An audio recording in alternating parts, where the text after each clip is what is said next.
ਜਸਬੀਰ ਭੁੱਲਰ ਦੀ ਪੁਸਤਕ ਕਾਗਜ਼ ਉੱਤੇ ਲਿਖੀ ਮੁਹੱਬਤ। ਚੌਥਾ ਲੇਖ। ਮਾਮਲਾ ਸਾਹਿਤ ਤੇ ਸਿਨੇਮਾ ਦੀ ਰਿਸ਼ਤੇਦਾਰੀ ਦਾ। ਮੈਂ ਆਪਣੇ ਆਪ ਨੂੰ ਕਹਾਣੀਕਾਰ ਆਖਦਾ ਹਾਂ, ਨਾਵਲਕਾਰ ਵੀ ਕਹਿ ਲਵਾਂ ਭਾਵੇਂ, ਪਰ ਖੁਦ ਨੂੰ ਫਿਲਮਕਾਰ ਮੈਂ ਨਹੀਂ ਆਖਦਾ।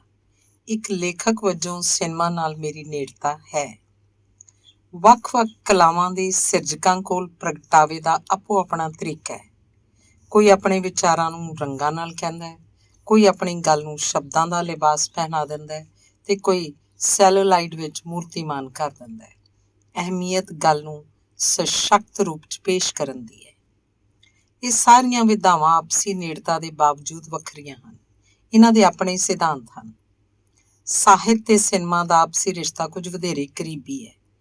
ਜੇ ਸਿਨੇਮਾ ਖੁੱਲ੍ਹੀਆਂ ਬਾਹਾਂ ਨਾਲ ਸਾਹਿਤ ਨੂੰ ਸਵੀਕਾਰ ਕਰਦਾ ਹੈ ਤਾਂ ਸਾਹਿਤ ਵੀ ਸਿਨੇਮਾ ਤੋਂ ਪ੍ਰਭਾਵਿਤ ਹੁੰਦਾ ਹੈ। ਮੈਂ ਕਦੀ ਕਦਾਈ ਤੁਹਾਡੇ ਮੂੰਹੋਂ ਸੁਣਦਾ ਕਿ ਮੇਰੀਆਂ ਕਹਾਣੀਆਂ ਪੜ੍ਹਦਿਆਂ ਦਿਸਣ ਵੀ ਲੱਗ ਪੈਂਦੀਆਂ ਨੇ।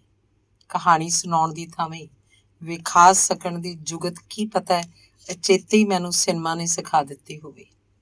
ਅਸੀਂ ਬਹੁਤ ਫਿਲਮਾਂ ਵੇਖਦੇ ਹਾਂ, ਪਰ ਸਾਨੂੰ ਫਿਲਮ ਵੇਖਣੀ ਨਹੀਂ ਆਉਂਦੀ। ਦਰਅਸਲ ਸਿਨੇਮਾ ਦੀ ਇੱਕ ਵੱਖਰੀ ਭਾਸ਼ਾ ਹੈ। ਉਹ ਭਾਸ਼ਾ ਅਸੀਂ ਬਹੁਤ ਜਣੇ ਨਹੀਂ ਜਾਣਦੇ। ਅਸੀਂ ਹਮੇਸ਼ਾ ਫਿਲਮ ਵਿੱਚੋਂ ਸਾਹਿਤ ਵੇਖਣ ਲੱਗ ਪੈਂਦੇ ਹਾਂ। ਫਿਲਮ ਵੇਖਣ ਪਿੱਛੋਂ ਜਦੋਂ ਅਸੀਂ ਆਪਸ 'ਚ ਫਿਲਮ ਦੀ ਸਿਫਤ ਜਾਂ ਨਿੰਦਿਆ ਕਰਦੇ ਹਾਂ ਤਾਂ ਫਿਲਮ ਦੇ ਹੋਰ ਪਸਾਰਾਂ ਵੱਲ ਸਾਡਾ ਧਿਆਨ ਵੀ ਨਹੀਂ ਜਾਂਦਾ। ਅਸੀਂ ਸਿਰਫ ਤੇ ਸਿਰਫ ਉਸ ਵਿਚਲੇ ਸਾਹਿਤ ਬਾਰੇ ਹੀ ਗੱਲ ਕਰਦੇ ਹਾਂ। ਪਰ ਇੱਕ ਗੱਲ ਤਾਂ ਸਾਫ਼ ਹੈ ਕਿ ਸਿਨੇਮੇ ਨੇ ਸਾਹਿਤ ਨੂੰ ਬੜੇ ਪ੍ਰਬਲ ਰੂਪ 'ਚ ਆਪਣੇ ਅੰਦਰ ਸਮੋਇਆ ਹੋਇਆ ਹੈ। ਸਾਹਿਤ ਦੀ ਭਾਸ਼ਾ ਹੋਰ ਹੈ, ਸਿਨੇਮੇ ਦੀ ਹੋਰ। ਲੇਖਕ ਦੀ ਕਿਰਤ ਇੱਕ ਫਿਲਮ ਲਈ ਹਮੇਸ਼ਾ ਵਾਹਨ ਵਾਂਗੂ ਹੈ। ਫਿਲਮ ਹਮੇਸ਼ਾ ਸਾਹਿਤ ਦੇ ਮੋਢਿਆਂ ਉੱਤੇ ਚੜ੍ਹ ਕੇ ਸਫਲਤਾ ਵੱਲ ਪੈਰ ਪੁੱਟਦੀ ਹੈ। ਸਿਨੇਮਾ ਸਾਹਿਤ ਤੋਂ ਸੁਤੰਤਰ ਨਹੀਂ, ਉਹ ਸਾਹਿਤ ਨੂੰ ਵਰਤ ਰਿਹਾ ਵੀ ਪ੍ਰਤੀਤ ਹੁੰਦਾ ਹੈ। ਫਿਲਮਕਾਰ ਗੋਦਾਰਦ ਨੂੰ ਫਿਲਮਾਂ ਦੀ ਇਸ ਨਿਰਭਰਤਾ ਦਾ ਅਹਿਸਾਸ ਸੀ। ਉਹਨੂੰ ਸ਼ਾਇਦ ਇਹ ਤੱਥ ਮਿਹਣੇ ਵਾਂਗੂ ਜਾਪਿਆ ਹੋਏ ਕਿ ਸਾਹਿਤ ਨੂੰ ਪਰਾਂ ਤੱਕ ਕੇ ਸਿਨੇਮਾ ਪੈਰ ਵੀ ਗਾਂਹ ਨਹੀਂ ਪੁੱਟ ਸਕਦਾ। ਗੋਦਾਰਦ ਨੇ ਸਾਹਿਤ ਨੂੰ ਮਨਫੀ ਕਰਕੇ ਫਿਲਮਾਂ ਬਣਾਈਆਂ ਵੀ। ਉਹ ਵੀ ਕੋਲਿਤਰਾ ਤਜਰਬਾ ਸੀ। ਗੋਦਾਰਦ ਦੀਆਂ ਉਹ ਫਿਲਮਾਂ ਸਿਨੇਮੇ ਦੀ ਪੜ੍ਹਾਈ ਦਾ ਮਹੱਤਵਪੂਰਨ ਹਿੱਸਾ ਬਣੀਆਂ ਹਨ, ਪਰ ਸਿਨੇਮੇ ਨੂੰ ਸਾਹਿਤ ਦੀ ਟੇਕ ਲੈਣੀ ਹੀ ਪਈ ਹੈ। ਤੀਸਰਾ ਭਾਗ। ਕਿਸੇ ਵੀ ਕਿੱਸੇ ਕਹਾਣੀ ਨੂੰ ਜਾਂ ਨਾਵਲ ਨੂੰ ਫਿਲਮ ਦਾ ਰੂਪ ਦੇਣ ਵਿੱਚ ਕੁਝ ਵੀ ਅਸੰਭਵ ਨਹੀਂ। ਉਹ ਸਾਹਿਤਿਕ ਕਿਰਤ ਭਾਵੇਂ ਮੁਨਸ਼ੀ ਪ੍ਰੇਮ ਚੰਦ ਦਾ ਨਾਵਲ ਹੋਵੇ, ਕਿਸੇ ਦਲਿਤ ਲੇਖਕ ਦੀ ਰਚਨਾ ਹੋਵੇ ਤੇ ਭਾਵੇਂ ਕਿਸੇ ਅਗਾਂਹਵਧੂ ਲੇਖਕ ਦੀ ਕਹਾਣੀ। ਪੇਸ਼ਕਾਰੀ ਵਿੱਚ ਭਾਰਤੀਪਨ ਅਤ ਜ਼ਰੂਰੀ ਹੈ। ਇਹ ਭਾਰਤੀਪਨ ਦਲਿਤ ਸਮੱਸਿਆਵਾਂ ਨਾਲ ਜੂਝਦੀਆਂ ਫਿਲਮਾਂ ਨਿਸ਼ਾਂਤ ਮੰਥਨ ਅਤੇ ਆਕਰੋਸ਼ ਆਦਿ ਵਿੱਚ ਸੁਚੱਜੇ ਢੰਗ ਨਾਲ ਪੇਸ਼ ਹੋਇਆ। ਜੇ ਮੁਨਸ਼ੀ ਪ੍ਰੇਮ ਚੰਦ ਦੇ ਨਾਵਲ ਉੱਤੇ ਫਿਲਮ ਬਣਦੀ ਹੈ, ਉਸ 'ਚ ਇੱਕ ਜ਼ਿਮੀਂਦਾਰ ਵੀ ਹੈ, ਇੱਕ ਮੁਜ਼ਾਰਾ ਵੀ। ਜਦੋਂ ਇਹਨਾਂ ਦੋਹਾਂ ਵਿਚਕਾਰ ਟਕਰਾਅ ਨੂੰ ਫਿਲਮਾਇਆ ਜਾ ਰਿਹਾ ਹੋਵੇ ਤਾਂ ਜਾਤੀਵਾਦ ਦੀਆਂ ਪੈਦਾ ਕੀਤੀਆਂ ਉਲਝਣਾਂ ਨੂੰ ਵੀ ਧਿਆਨ 'ਚ ਰੱਖਣਾ ਪਏਗਾ। ਸਾਹਿਤ ਵੀ ਇਸ ਪਹੁੰਚ ਤੋਂ ਵੱਖਰਾ ਨਹੀਂ ਤੁਰਦਾ।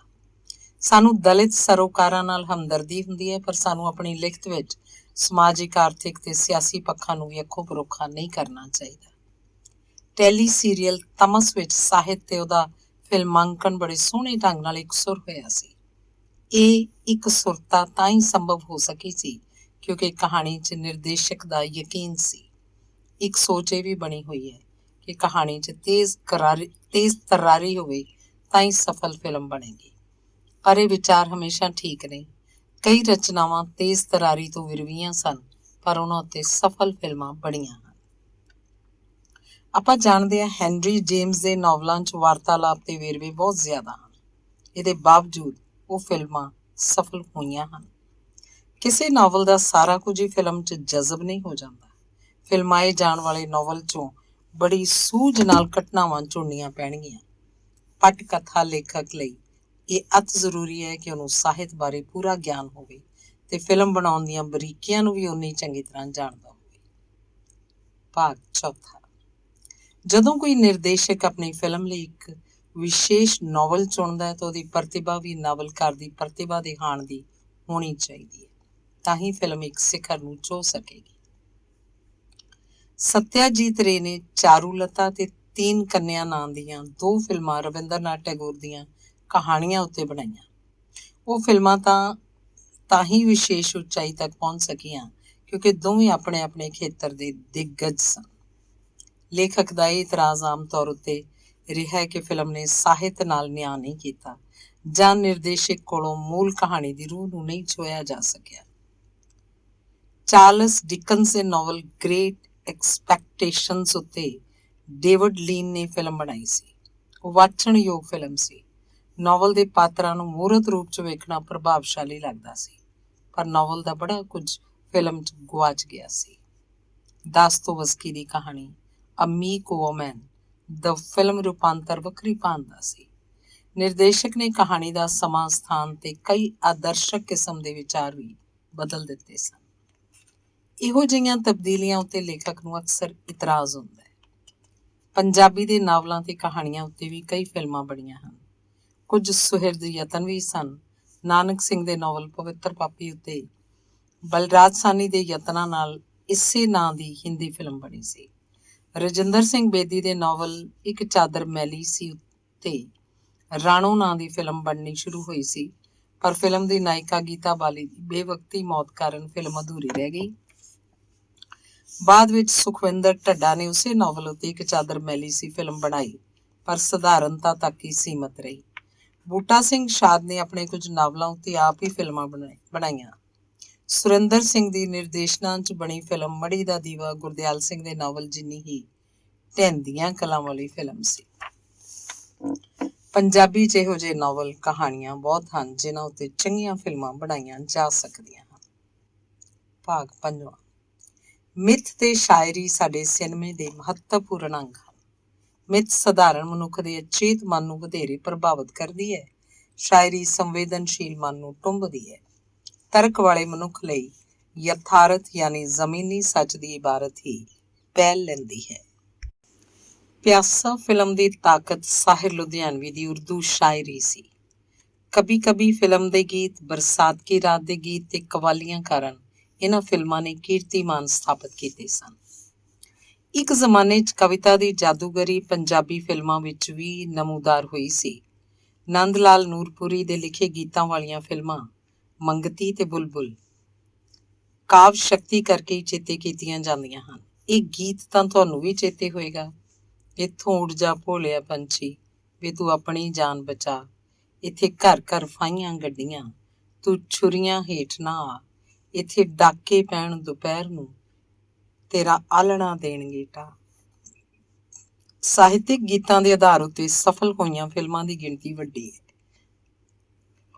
ਚੌਧਰੀ ਕਰਨੈਲ ਸਿੰਘ ਫਿਲਮ ਦਾ ਗੀਤ ਧਰਮ ਵੀ ਇੱਥੋਂ ਦਾ ਪੈਸਾ, ਈਮਾਨ ਵੀ ਇੱਥੋਂ ਦਾ ਪੈਸਾ, ਦੁਨੀਆ ਦੀ ਹਕੀਕਤ ਪੈਸਾ ਏ, ਪੈਸੇ ਦੀ ਹਕੀਕਤ ਕੁਝ ਵੀ ਨਹੀਂ, ਜੀ ਕਰਦਾ ਇਸ ਦੁਨੀਆ ਨੂੰ ਮੈਂ ਹੱਸ ਕੇ ਠੋਕਰ ਮਾਰ ਦਿਆਂ। ਸ਼ੌਂਕਣ ਮੇਲੇ ਦੀ ਫਿਲਮ ਵਿੱਚ ਸ਼ਿਵ ਕੁਮਾਰ ਦੇ ਗੀਤ ਸਨ। ਕਿਸੇ ਨਾਵਲ, ਕਹਾਣੀ ਜਾਂ ਨਾਟਕ ਦਾ ਫਿਲਮ ਲਈ ਰੂਪਾਂਤਰ ਹੋਰ ਗੱਲ ਹੈ, ਪਰ ਕੁਝ ਲੇਖਕ ਸਮੁੱਚਾ ਜੀਵਨ ਫਿਲਮ ਲਈ ਲਿਖਣ ਵੱਲ ਲਾ ਦਿੰਦੇ ਹਨ, ਯਾਨੀ ਸਾਹਿਤ ਸਿਨੇਮੇ ਦੀ ਨੌਕਰੀ ਵਿੱਚ। ਫਿਲਮਾਂ ਲਈ ਲਿਖਣਾ ਅਕਸਰ ਨਿਮਨ ਪੱਧਰ ਉੱਤੇ ਆਉਂਦਾ ਹੈ। ਨਾ ਚਾਹੁੰਦਿਆਂ ਹੋਇਆਂ ਵੀ ਫਿਲਮ ਦੇ ਲੇਖਕ ਨੂੰ ਕਈ ਬਲਾਤਕਾਰ ਦਾ ਦ੍ਰਿਸ਼ ਘੜਨਾ ਪੈਂਦਾ ਹੈ, ਕੋਈ ਅਸ਼ਲੀਲ ਵਾਰਤਾਲਾਪ ਲਿਖਣੀ ਪੈਂਦੀ ਹੈ। ਸਾਹਿਤ ਦਾ ਲੇਖਕ ਸੁਤੰਤਰ ਹੈ, ਪਰ ਫਿਲਮ ਦਾ ਲੇਖਕ ਆਪਣੀ ਮਰਜ਼ੀ ਦਾ ਮਾਲਕ ਨਹੀਂ ਹੁੰਦਾ। ਬਹੁਤ ਵਾਰ ਫਿਲਮ ਦੇ ਲੇਖਕ ਨੂੰ ਗੈਰ ਸਾਹਿਤਕ ਤੇ ਸਮਝ ਤੋਂ ਉਹਨੇ ਲੋਕਾਂ ਹੱਥੋਂ ਜਲੀਲ ਹੋਣਾ ਪੈਂਦਾ ਹੈ, ਕਿਉਂਕਿ ਲੇਖਕ ਨੇ ਦ੍ਰਿਸ਼ ਲਿਖਣ ਵੇਲੇ ਉਹਨਾਂ ਲੋਕਾਂ ਦੀਆਂ ਹੇਠਲੀ ਪੱਧਰ ਦੀਆਂ ਅਨੈਤਿਕ ਲੋੜਾਂ ਤੇ ਕਾਮ ਸਵਾਦ ਨੂੰ ਮੁੱਖ ਨਹੀਂ ਰੱਖਿਆ ਹੁੰਦਾ। ਲੇਖਕ ਆਪਣੀ ਸਿਰਜਣਾ ਦਾ ਰੱਬ ਹੁੰਦਾ ਹੈ, ਪਰ ਫਿਲਮ ਦੇ ਲੇਖਕ ਦਾ ਲਿਖਿਆ ਹੋਇਆ ਆਖਰੀ ਨਹੀਂ ਹੁੰਦਾ। ਉਹਦੇ ਲਿਖੇ ਹੋਏ ਨੂੰ ਰੱਦ ਕਰਨ ਵਾਲੇ ਕਈ ਰੱਬ ਹੁੰਦੇ ਹਨ। ਫਿਲਮ ਨਿਰਦੇਸ਼ਕ ਦਾ ਮਾਧਿਅਮ ਹੈ ਤੇ ਸਾਹਿਤ ਲੇਖਕ ਦਾ। ਫਿਲਮ ਦਾ ਆਧਾਰ ਸਾਹਿਤ ਹੈ, ਪਰ ਫਿਲਮ ਵਿਧਾ ਦੀਆਂ ਕੁਝ ਲੋੜਾਂ ਪੂਰੀਆਂ ਕਰਨ ਖਾਤਰ ਫਿਲਮਕਾਰਾਂ ਨੂੰ ਸਾਹਿਤ ਰਚਨਾ 'ਚ ਕੋਈ ਤਰ੍ਹਾਂ ਦੀਆਂ ਤਰਮੀਮ ਕਰਨੀ ਪੈਂਦੀ ਹੈ। ਕੁਝ ਤਰਮੀਮਾਂ ਤਾਂ ਤਕਨੀਕੀ ਕਾਰਨਾਂ ਕਰਕੇ ਹੁੰਦੀਆਂ ਹਨ, ਕੁਝ ਇਸ ਕਰਕੇ ਵੀ ਕਿ ਨਿਰਮਾਤਾ ਨੇ ਫਿਲਮਾਂ ਉੱਤੇ ਕਰੋੜਾਂ ਰੁਪਏ ਦਾ ਖਰਚ ਕੀਤਾ ਹੁੰਦਾ ਤੇ ਲਾਗਤ ਨਾਲੋਂ ਕਈ ਗੁਣਾ ਵੱਧ ਮੁਨਾਫਾ ਵੀ ਚਾਹੁੰਦਾ ਹੈ। ਸ਼ਬਦ ਦੀ ਸ਼ਕਤੀ ਅਥਾਹ ਹੈ। ਵਿਜ਼ੂਅਲ ਵਿੱਚ ਆਉਣ ਤੋਂ ਪਿੱਛੋਂ ਸ਼ਕਤੀ ਸੀਮਤ ਹੋ ਜਾਂਦੀ ਹੈ। ਅਰਥ ਓਨੇ ਕਿਉਂ ਰਹਿ ਜਾਂਦੇ ਹਨ ਜਿੰਨੇ ਕੁ ਅੱਖ ਵੇਖ ਲੈਂਦੀ ਹੈ, ਪਰ ਪ੍ਰਤਿਭਾਵਾਨ ਨਿਰਦੇਸ਼ਕ ਫਿਰ ਵੀ ਅਰਥ ਤੇ ਪਰਤਾਂ ਸਿਰਜ ਲੈਂਦੇ ਹਨ। ਫਿਲਮ 'ਚ ਵਾਰਤਾਲਾਪ, ਚੁੱਪ, ਰੌਸ਼ਨੀ, ਸੰਗੀਤ ਦੀ ਸੁਘੜ ਵਰਤੋਂ ਨਾਲ ਅਨੇਕਾਂ ਅਰਥਾਂ ਦਾ ਸੰਚਾਰ ਕਰ ਜਾਂਦੇ ਹਨ। ਇਹ ਜਾਦੂ ਮਹਾਨ ਨਿਰਦੇਸ਼ਕ ਇੰਗਮਾਰ ਬਰਗਮੈਨ ਨੂੰ ਆਉਂਦਾ ਸੀ। ਮੈਂ ਪੁਣੇ ਦੇ ਫਿਲਮ ਇੰਸਟੀਚਿਊਟ ਦੇ ਮੇਨ ਥੀਏਟਰ 'ਚ ਇੰਗਮਾਰ ਬਰਗਮੈਨ ਦੀ ਫਿਲਮ ਵਾਈਲਡ ਸਟ੍ਰਾਬੈਰੀਜ਼ ਵੇਖੀ ਸੀ। ਮੇਰੇ ਮਨ 'ਚ ਪਤਾ ਨਹੀਂ ਕੀ ਆਈ, ਮੈਂ ਫਿਲਮ ਇੰਸਟੀਚਿਊਟ ਦੀ ਲਾਇਬ੍ਰੇਰੀ 'ਚੋਂ ਫਿਲਮ ਦੀ ਸਕ੍ਰਿਪਟ ਕਢਵਾ ਲਈ। ਸ਼ਾਇਦ ਮੈਂ ਦੇਖਣਾ ਚਾਹੁੰਦਾ ਸੀ ਕਿ ਇਹੋ ਜਿਹੀਆਂ ਮਹਾਨ ਫਿਲਮਾਂ ਦੀ ਸਕ੍ਰਿਪਟ ਕਿਹੋ ਜਿਹੀ ਹੁੰਦੀ ਹੈ, ਜਾਂ ਸ਼ਾਇਦ ਵੇਖਣਾ ਚਾਹੁੰਦਾ ਸੀ ਕਿ ਇੱਕ ਮਹਾਨ ਨਿਰਦੇਸ਼ਕ ਸਾਹਿਤ ਨਾਲ ਕਿੰਨਾ ਕੁ ਖੇਡਦਾ ਹੈ। ਵਾਈਲਡ ਸਟ੍ਰਾਬੈਰੀਜ਼ ਦੀ ਸਕ੍ਰਿਪਟ ਬੜੀ ਸੰਖੇਪ ਸੀ। ਫਿਲਮ ਦੇ ਪੂਰੇ ਕਈ ਦ੍ਰਿਸ਼ ਸਕ੍ਰਿਪਟ ਵਿੱਚੋਂ ਗਾਇਬ ਸਨ। ਸ਼ੂਟਿੰਗ ਵੇਲੇ ਕਲਪਨਾ ਬਰਗਮੈਨ ਦੀ ਫਿਲਮ ਦੀ ਸਕ੍ਰਿਪਟ ਦਾ ਮਹੱਤਵਪੂਰਨ ਹਿੱਸਾ ਹੋ ਜਾਂਦੀ ਸੀ। ਉਹ ਸਕ੍ਰਿਪਟ ਨੂੰ ਪਾਸੇ ਰੱਖ ਕੇ ਕਲਪਨਾ ਨੂੰ ਪਹਿਲ ਦੇ ਦਿੰਦਾ ਸੀ। ਸਕ੍ਰਿਪਟ ਕੁਝ ਹੋਰ ਹੁੰਦੀ ਸੀ, ਫਿਲਮ ਕੁਝ ਹੋਰ ਦੀ ਹੋਰ ਹੋ ਜਾਂਦੀ ਸੀ। ਉਦੋਂ ਸਾਹਿਤ ਮੱਥੇ ਨੂੰ ਹੱਥ ਮਾਰ ਕੇ ਪਤਾ ਨਹੀਂ ਰੋਂਦਾ ਹੋਏਗਾ ਕਿ ਹੱਸਦਾ ਹੋਏਗਾ, ਪਰ ਉਸ ਫਿਲਮ ਦਾ ਇੱਕ ਦ੍ਰਿਸ਼ ਵੇਖ ਕੇ ਮੈਂ ਸਿਨੇਮੇ ਦੇ ਮਾਧਿਅਮ ਦੀ ਸਮਰੱਥਾ ਨੂੰ ਸਲਾਮ ਕਰੀ ਸੀ। ਉਹ ਦ੍ਰਿਸ਼ ਦਾ ਕਮਾਲ ਇਹ ਸੀ ਕਿ ਇੱਕ ਸੀਨ 'ਚ ਇੱਕੋ ਵੇਲੇ ਭੂਤ, ਵਰਤਮਾਨ ਤੇ ਭਵਿੱਖ ਹਾਜ਼ਰ ਹੋ ਗਏ ਸਨ। ਸਾਹਿਤ ਦੀ ਕਿਸੇ ਲਿਖਤ ਵਿੱਚ ਇਸ ਤਰ੍ਹਾਂ ਦਾ ਕ੍ਰਿਸ਼ਮਾ ਹੁੰਦਾ ਮੈਂ ਨਹੀਂ ਸੀ ਵੇਖਿਆ। ਮੈਂ ਬਸ ਇੰਨਾ ਕੁ ਵੇਖਿਆ ਸੀ ਕਿ ਲੇਖਕ ਫਲੈਸ਼ਬੈਕ ਰਾਹੀਂ ਕਦੀ ਅਤੀਤ 'ਚ ਚਲਿਆ ਜਾਂਦਾ ਹੈ, ਕਦੀ ਫਲੈਸ਼ ਫਾਰਵਰਡ ਦੀ ਤਕਨੀਕ ਰਾਹੀਂ ਭਵਿੱਖ 'ਚ ਪਹੁੰਚ ਜਾਂਦਾ ਸੀ। ਸਿਰਫ ਦੋ ਕਾਲ ਹੀ ਉਹਦੇ ਕੋਲੋਂ ਇੱਕ ਵੇਲੇ ਹਾਜ਼ਰ ਹੁੰਦੇ ਸੀ। ਫਿਲਮ ਦੇ ਲੇਖਕ ਲਈ ਅਨੇਕਾਂ ਬੰਦਿਸ਼ਾਂ ਹਨ। ਬਹੁਤੀ ਵਾਰੀ ਤਾਂ ਕਹਾਣੀ ਦਾ ਆਧਾਰ ਵੀ ਲੇਖਕ ਦਾ ਆਪਣਾ ਨਹੀਂ ਹੁੰਦਾ। ਫਿਲਮ ਲਈ ਵਿਸ਼ੇ ਦੀ ਚੋਣ ਨਿਰਮਾਤਾ ਨਿਰਦੇਸ਼ਕ ਦੀ ਇੱਛਾ ਉੱਤੇ ਨਿਰਭਰ ਕਰਦੀ ਹੈ। ਫਿਲਮ ਸਰਦਾਰੀ ਬੇਗਮ ਦੀ ਮਿਸਾਲ ਸਾਡੇ ਸਾਹਮਣੇ ਹੈ। ਨਿਰਦੇਸ਼ਕ ਸ਼ਿਆਮ ਬੇਨੇਗਲ ਨੇ ਫਿਲਮ ਸਰਦਾਰੀ ਬੇਗਮ ਬਣਾਉਣ ਤੋਂ ਪਹਿਲਾਂ ਬਸ ਇੰਨੀ ਕੁ ਗੱਲ ਸੁਣੀ ਸੀ ਕਿ ਇੱਕ ਠੁਮਰੀ ਗਾਇਕਾ ਹੁੰਦੀ ਸੀ। ਗਾਇਕੀ ਦੇ ਖੇਤਰ 'ਚ ਉਹਨੂੰ ਕੁਝ ਸਫਲਤਾ ਵੀ ਮਿਲੀ ਤੇ ਫਿਰ ਉਹ ਗੁੰਮਨਾਮੀ ਦੇ ਹਨੇਰੇ 'ਚ ਗੁਆਚ ਗਈ। ਵਰ੍ਹਿਆਂ ਪਿੱਛੋਂ ਕਿਸੇ ਅਖਬਾਰ 'ਚ 2 ਇੰਚ ਦੀ ਖਬਰ ਛਾਪੀ ਕਿ ਉਹ ਗਾਇਕਾ ਸੰਪਰਦਾਇਕ ਦੰਗਿਆਂ 'ਚ ਮਾਰੀ ਗਈ ਸੀ। ਇਸ 2 ਇੰਚ ਦੇ ਵੇਰਵੇ ਨਾਲ ਸ਼ਿਆਮ ਬੇਨੇਗਲ ਨੇ ਫਿਲਮ ਸਰਦਾਰੀ ਬੇਗਮ ਬਣਾਉਣੀ ਚਾਹੁੰਦਾ ਸੀ। ਖੈਰ, ਲੇਖਕ ਖਾਲਿਦ ਮੁਹੰਮਦ ਨੇ ਕਹਾਣੀ ਵਿਕਸਿਤ ਕੀਤੀ ਤੇ ਫਿਲਮ ਬਣ ਗਈ। ਕਿਸੇ ਨਿਰਦੇਸ਼ਕ ਦੇ ਕਹਿਣ ਉੱਤੇ ਕਹਾਣੀ ਲਿਖਣਾ ਇੰਨਾ ਸੌਖਾ ਨਹੀਂ। ਫਿਲਮ ਲੇਖਕ ਵੀ ਕਲਪਨਾ ਦੇ ਖੰਭ ਬਾਰ-ਬਾਰ ਕੁਤਰੇ ਜਾਂਦੇ ਹਨ। ਲੇਖਕ ਨੂੰ ਜਦੋਂ ਲਿਖਣ ਲਈ ਫਿਲਮ ਹਾਸਲ ਹੁੰਦੀ ਹੈ ਤਾਂ ਉਹ ਆਪਣੇ ਬਚਾਅ ਲਈ ਪਹਿਲਾਂ ਹੀ ਕਮਰ ਕੱਸਾ ਕਰ ਲੈਂਦਾ ਹੈ। ਉਹ ਨਿਰਮਾਤਾ ਨਿਰਦੇਸ਼ਕ ਨੂੰ ਇਹ ਜ਼ਰੂਰ ਪੁੱਛਦਾ ਹੈ ਕਿ ਫਿਲਮ ਦੇ ਕਿਰਦਾਰ ਕਿਹੜੇ ਅਭਿਨੇਤਾ ਤੇ ਅਭਿਨੇਤਰੀਆਂ ਹਨ। ਐਕਟਰ ਐਕਟਰਸਾਂ ਦੇ ਸੁਭਾਅ, ਬੋਲਣ ਢੰਗ, ਉਹਨਾਂ ਦੀ ਇਮੇਜ ਨੂੰ ਮੁੱਖ ਰੱਖ ਕੇ ਹੀ ਲੇਖਕ ਕਹਾਣੀ ਦੇ ਪਾਤਰਾਂ ਦਾ ਨਿਰਮਾਣ ਕਰਦਾ ਹੈ। ਐਕਟਰ ਲੇਖਕ ਦੇ ਲਿਖੇ ਅਨੁਸਾਰ ਅਭਿਨੈ ਨਹੀਂ ਕਰਦੇ। ਉਹਨਾਂ ਦੀਆਂ ਆਪਣੀਆਂ ਕਮਜ਼ੋਰੀਆਂ ਹੁੰਦੀਆਂ। ਮਸਲਨ ਸਨੀ ਦਿਓਲ ਲੰਮੇ ਡਾਇਲਾਗ ਨਹੀਂ ਬੋਲ ਸਕਦਾ। ਉਹਦੇ ਲਈ ਲੇਖਕ ਨੂੰ ਨਿੱਕੇ ਫਿਕਰੇ ਲਿਖਣੇ ਪੈਂਦੇ ਹਨ। ਗੰਭੀਰ ਵਾਰਤਾਲਾਪ ਸਲਮਾਨ ਖਾਨ ਦੇ ਸੁਭਾਅ ਤੇ ਸ਼ਖਸੀਅਤ ਦੇ ਮੇਚ ਨਹੀਂ ਆਉਂਦੇ। ਲੇਖਕ ਨੂੰ ਉਹਦੇ ਲਈ ਹਲਕੇ ਫੁਲਕੇ ਤੇ ਕੁਝ ਚੁਲਬੁਲੇ ਵਾਕ ਲਿਖਣੇ ਪੈਂਦੇ ਹਨ। ਇਸ ਤਰ੍ਹਾਂ ਦੀ ਸਿਰਦਰਦੀ ਦੀ ਕੋਈ ਸੀਮਾ ਨਹੀਂ। ਕਦੀ ਲੇਖਕ ਕਿਸੇ ਨਿਰਦੇਸ਼ਕ ਦੀ ਚਹੇਤੀ ਐਕਟਰਸ ਨੂੰ ਧਿਆਨ 'ਚ ਰੱਖ ਕੇ ਲਿਖਦਾ ਹੈ। ਨਿਰਦੇਸ਼ਕ ਦੀ ਖੁਸ਼ੀ ਤੇ ਨਾਰਾਜ਼ਗੀ ਅਨੁਸਾਰ ਪਾਤਰਾਂ ਦੇ ਰੋਲ ਵੀ ਵੱਡੇ ਛੋਟੇ ਹੁੰਦੇ ਰਹਿੰਦੇ ਹਨ। ਕਈਆਂ ਨੂੰ ਤਾਂ ਨਿਰਦੇਸ਼ਕ ਦੀ ਨਾਰਾਜ਼ਗੀ ਕਾਰਨ ਅਣਿਆਈ ਮੌਤੇ ਵੀ ਮਾਰ ਦਿੱਤਾ ਜਾਂਦਾ ਹੈ। ਦਰਅਸਲ ਹਰ ਸਥਿਤੀ 'ਚ ਲੇਖਕ ਆਪ ਹੀ ਮਰਦਾ ਹੈ। ਕਈ ਵਾਰ ਤਾਂ ਕਹਾਣੀ ਵੀ ਘੱਟ ਵੱਧ ਇਸ ਕਦਰ ਵੱਧ ਜਾਂਦੀ ਹੈ ਕਿ ਸਕ੍ਰਿਪਟ ਵਿੱਚੋਂ ਲੇਖਕ ਦੀ ਕਹਾਣੀ ਹੀ ਗੁਆਚ ਜਾਂਦੀ ਹੈ। ਭਾਗ 6। ਮੇਰੇ ਇੱਕ ਜਾਣਕਾਰ ਨਿਰਮਾਤਾ ਨੇ ਸੋਚਿਆ ਕਿ ਉਹ ਕੋ-ਐਜੂਕੇਸ਼ਨ ਕਾਲਜ ਦੀ 4 ਵਰ੍ਹਿਆਂ ਦੀ ਜ਼ਿੰਦਗੀ ਬਾਰੇ ਇੱਕ ਫਿਲਮ ਬਣਾਵੇ। ਉਹਨਾਂ 4 ਵਰ੍ਹਿਆਂ 'ਚ ਬਲਾਤਕਾਰ, ਮੁੰਡੇ ਕੁੜੀਆਂ ਦਾ ਇਸ਼ਕ, ਕਾਮ ਸੰਬੰਧ, ਨਸ਼ਾਖੋਰੀ, ਸਮਗਲਿੰਗ ਤੇ ਹੋਰ ਵੀ ਬੜਾ ਕੁਝ ਚਟਪਟਾ ਵਿਖਾਇਆ ਜਾਏ। ਨਿਰਮਾਤਾ ਨੇ ਮੈਨੂੰ ਸਾਰਾ ਵੇਰਵਾ ਦੱਸਿਆ ਤੇ ਉਹਦੀ ਉਸ ਨਵੀਂ ਫਿਲਮ ਦੀ ਕਹਾਣੀ ਲਿਖਣ ਲਈ ਆਖਿਆ। ਮੈਂ ਦੱਸਿਆ, ਸ਼ਾਇਦ ਫੌਜ ਵਾਲੇ ਮੈਨੂੰ ਇਹ ਕੰਮ ਕਰਨ ਦੀ ਆਗਿਆ ਨਾ ਦੇਣ। ਤੈਨੂੰ ਇਸ ਬਾਰੇ ਫਿਕਰ ਕਰਨ ਦੀ ਲੋੜ ਨਹੀਂ, ਤੂੰ ਨਿਸ਼ਚਿੰਤ ਹੋ ਕੇ ਕਹਾਣੀ ਲਿਖ। ਲੇਖਕ ਵਜੋਂ ਤੇਰਾ ਨਾਂ ਕਿਧਰੇ ਵੀ ਨਹੀਂ ਆਏਗਾ। ਹੋਰ ਕਿਹਦਾ ਨਾਂ ਹੋਏਗਾ? ਮੈਂ ਹੈਰਾਨ ਹੋਇਆ ਸੀ। ਤੇਰੇ ਤੋਂ ਇਲਾਵਾ 2 ਜਣੇ ਹੋਰ ਵੀ ਇਹੋ ਕਹਾਣੀ ਲਿਖਣਗੇ। ਉਹ ਸਹਿਜ ਭਾਅ ਦੱਸਿਆ। ਫਿਰ ਇੱਕ ਸਿਟਿੰਗ ਹੋਏਗੀ। ਉਦੋਂ 3 ਕਹਾਣੀਆਂ ਨੂੰ ਰਲਾ ਕੇ ਇੱਕ ਕਹਾਣੀ ਬਣਾਈ ਜਾਏਗੀ। ਫਿਰ ਸਕਰੀਨ ਉੱਤੇ ਕਹਾਣੀ ਦੇ ਲੇਖਕ ਵਜੋਂ ਕਿਹਦਾ ਨਾਂ ਦਿਸੇਗਾ? ਮੇਰੀ ਜਿਗਿਆਸਾ ਬਣੀ ਹੋਈ ਸੀ। ਕਿਸੇ ਦਾ ਵੀ ਨਹੀਂ, ਉਹ ਸਾਫ਼ ਜਵਾਬ ਦਿੱਤਾ। ਮੈਨੂੰ ਹੈਰਾਨ ਹੋਇਆ ਵੇਖ ਕੇ ਉਹ ਹੱਸਿਆ। ਵੇਖ ਭੁੱਲਰ, ਤੂੰ ਭਾਵੁਕ ਬੰਦਾ ਹੈ ਤੇ ਮੈਂ ਵਪਾਰੀ। ਫਿਲਮ ਨੂੰ ਵੇਚਣ ਵੇਲੇ ਜਿਸ ਨਾਂ ਨਾਲ ਫਿਲਮ ਦੀ ਕੀਮਤ ਵਧੇਗੀ, ਕੋਈ ਉਹੋ ਜਿਹਾ ਨਾਂ ਹੀ ਫਿਲਮ ਦੇ ਲੇਖਕ ਵਜੋਂ ਵਰਤਾਂਗੇ।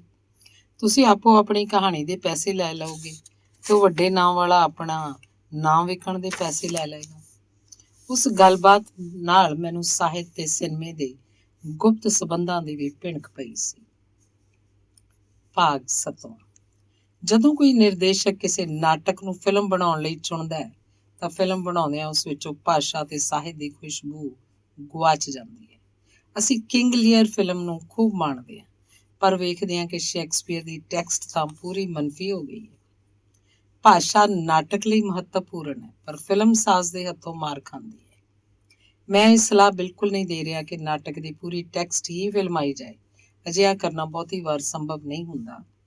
ਇਹ ਲਾਜ਼ਮੀ ਵੀ ਨਹੀਂ ਕਿ ਮੌਲਿਕ ਨਾਟਕ ਨੂੰ ਪੂਰੇ ਦਾ ਪੂਰਾ ਫਿਲਮਾ ਲੈਣ ਨਾਲ ਇੱਕ ਸਫਲ ਫਿਲਮ ਬਣ ਜਾਏ। ਇਹ ਵੀ ਹੋ ਸਕਦਾ ਹੈ ਥੀਏਟਰ 'ਚ ਉਸ ਫਿਲਮ ਦੀਆਂ ਧੱਜੀਆਂ ਹੀ ਉੱਡ ਜਾਣ। ਨਾਟਕ ਤੇ ਸਿਨੇਮਾ ਇੱਕ ਹੱਦ ਤੱਕ ਭਾਵੇਂ ਇੱਕੋ ਜਿਹੇ ਜਾਪਦੇ ਹਨ, ਪਰ ਨਿਰਮਾਣ ਤੇ ਪੇਸ਼ਕਾਰੀ ਦੇ ਮਾਮਲੇ 'ਚ ਦੋਹਾਂ 'ਚ ਅੰਤਰ ਹੈ। ਮਿਸਾਲ ਵਜੋਂ ਇੱਕ ਦ੍ਰਿਸ਼ ਦੇ ਭਾਵੇਂ ਕੋਈ ਫਿਲਮਕਾਰ ਕਿੰਨੇ ਵੀ ਰੀਟੇਕ ਲੈ ਲਵੇ ਤੇ 5000 ਫੋਟੋ ਫਿਲਮ ਸ਼ੂਟ ਕਰ ਲਏ, ਉਸ ਲੰਬਾਈ 'ਚ ਉਹ ਸੌਖਿਆਂ ਹੀ ਮਨਪਸੰਦ ਦਾ ਇੱਕ ਨਿੱਕਾ ਜਿਹਾ ਦ੍ਰਿਸ਼ ਛਾਂਟ ਸਕਦਾ ਹੈ। ਮੰਚ ਉੱਤੇ ਰੀਟੇਕ ਨਹੀਂ ਹੁੰਦਾ। ਮੰਚ ਲਈ ਪਟਕਥਾ ਤੋਂ ਫਿਲਮ ਲਈ ਪਟਕਥਾ 'ਚ ਬੜਾ ਫਰਕ ਹੁੰਦਾ ਹੈ। ਮੰਚ ਲਈ ਪਟਕਥਾ ਤੇ ਫਿਲਮ ਲਈ ਪਟਕਥਾ ਵਿੱਚ ਬੜਾ ਫਰਕ ਹੁੰਦਾ ਹੈ।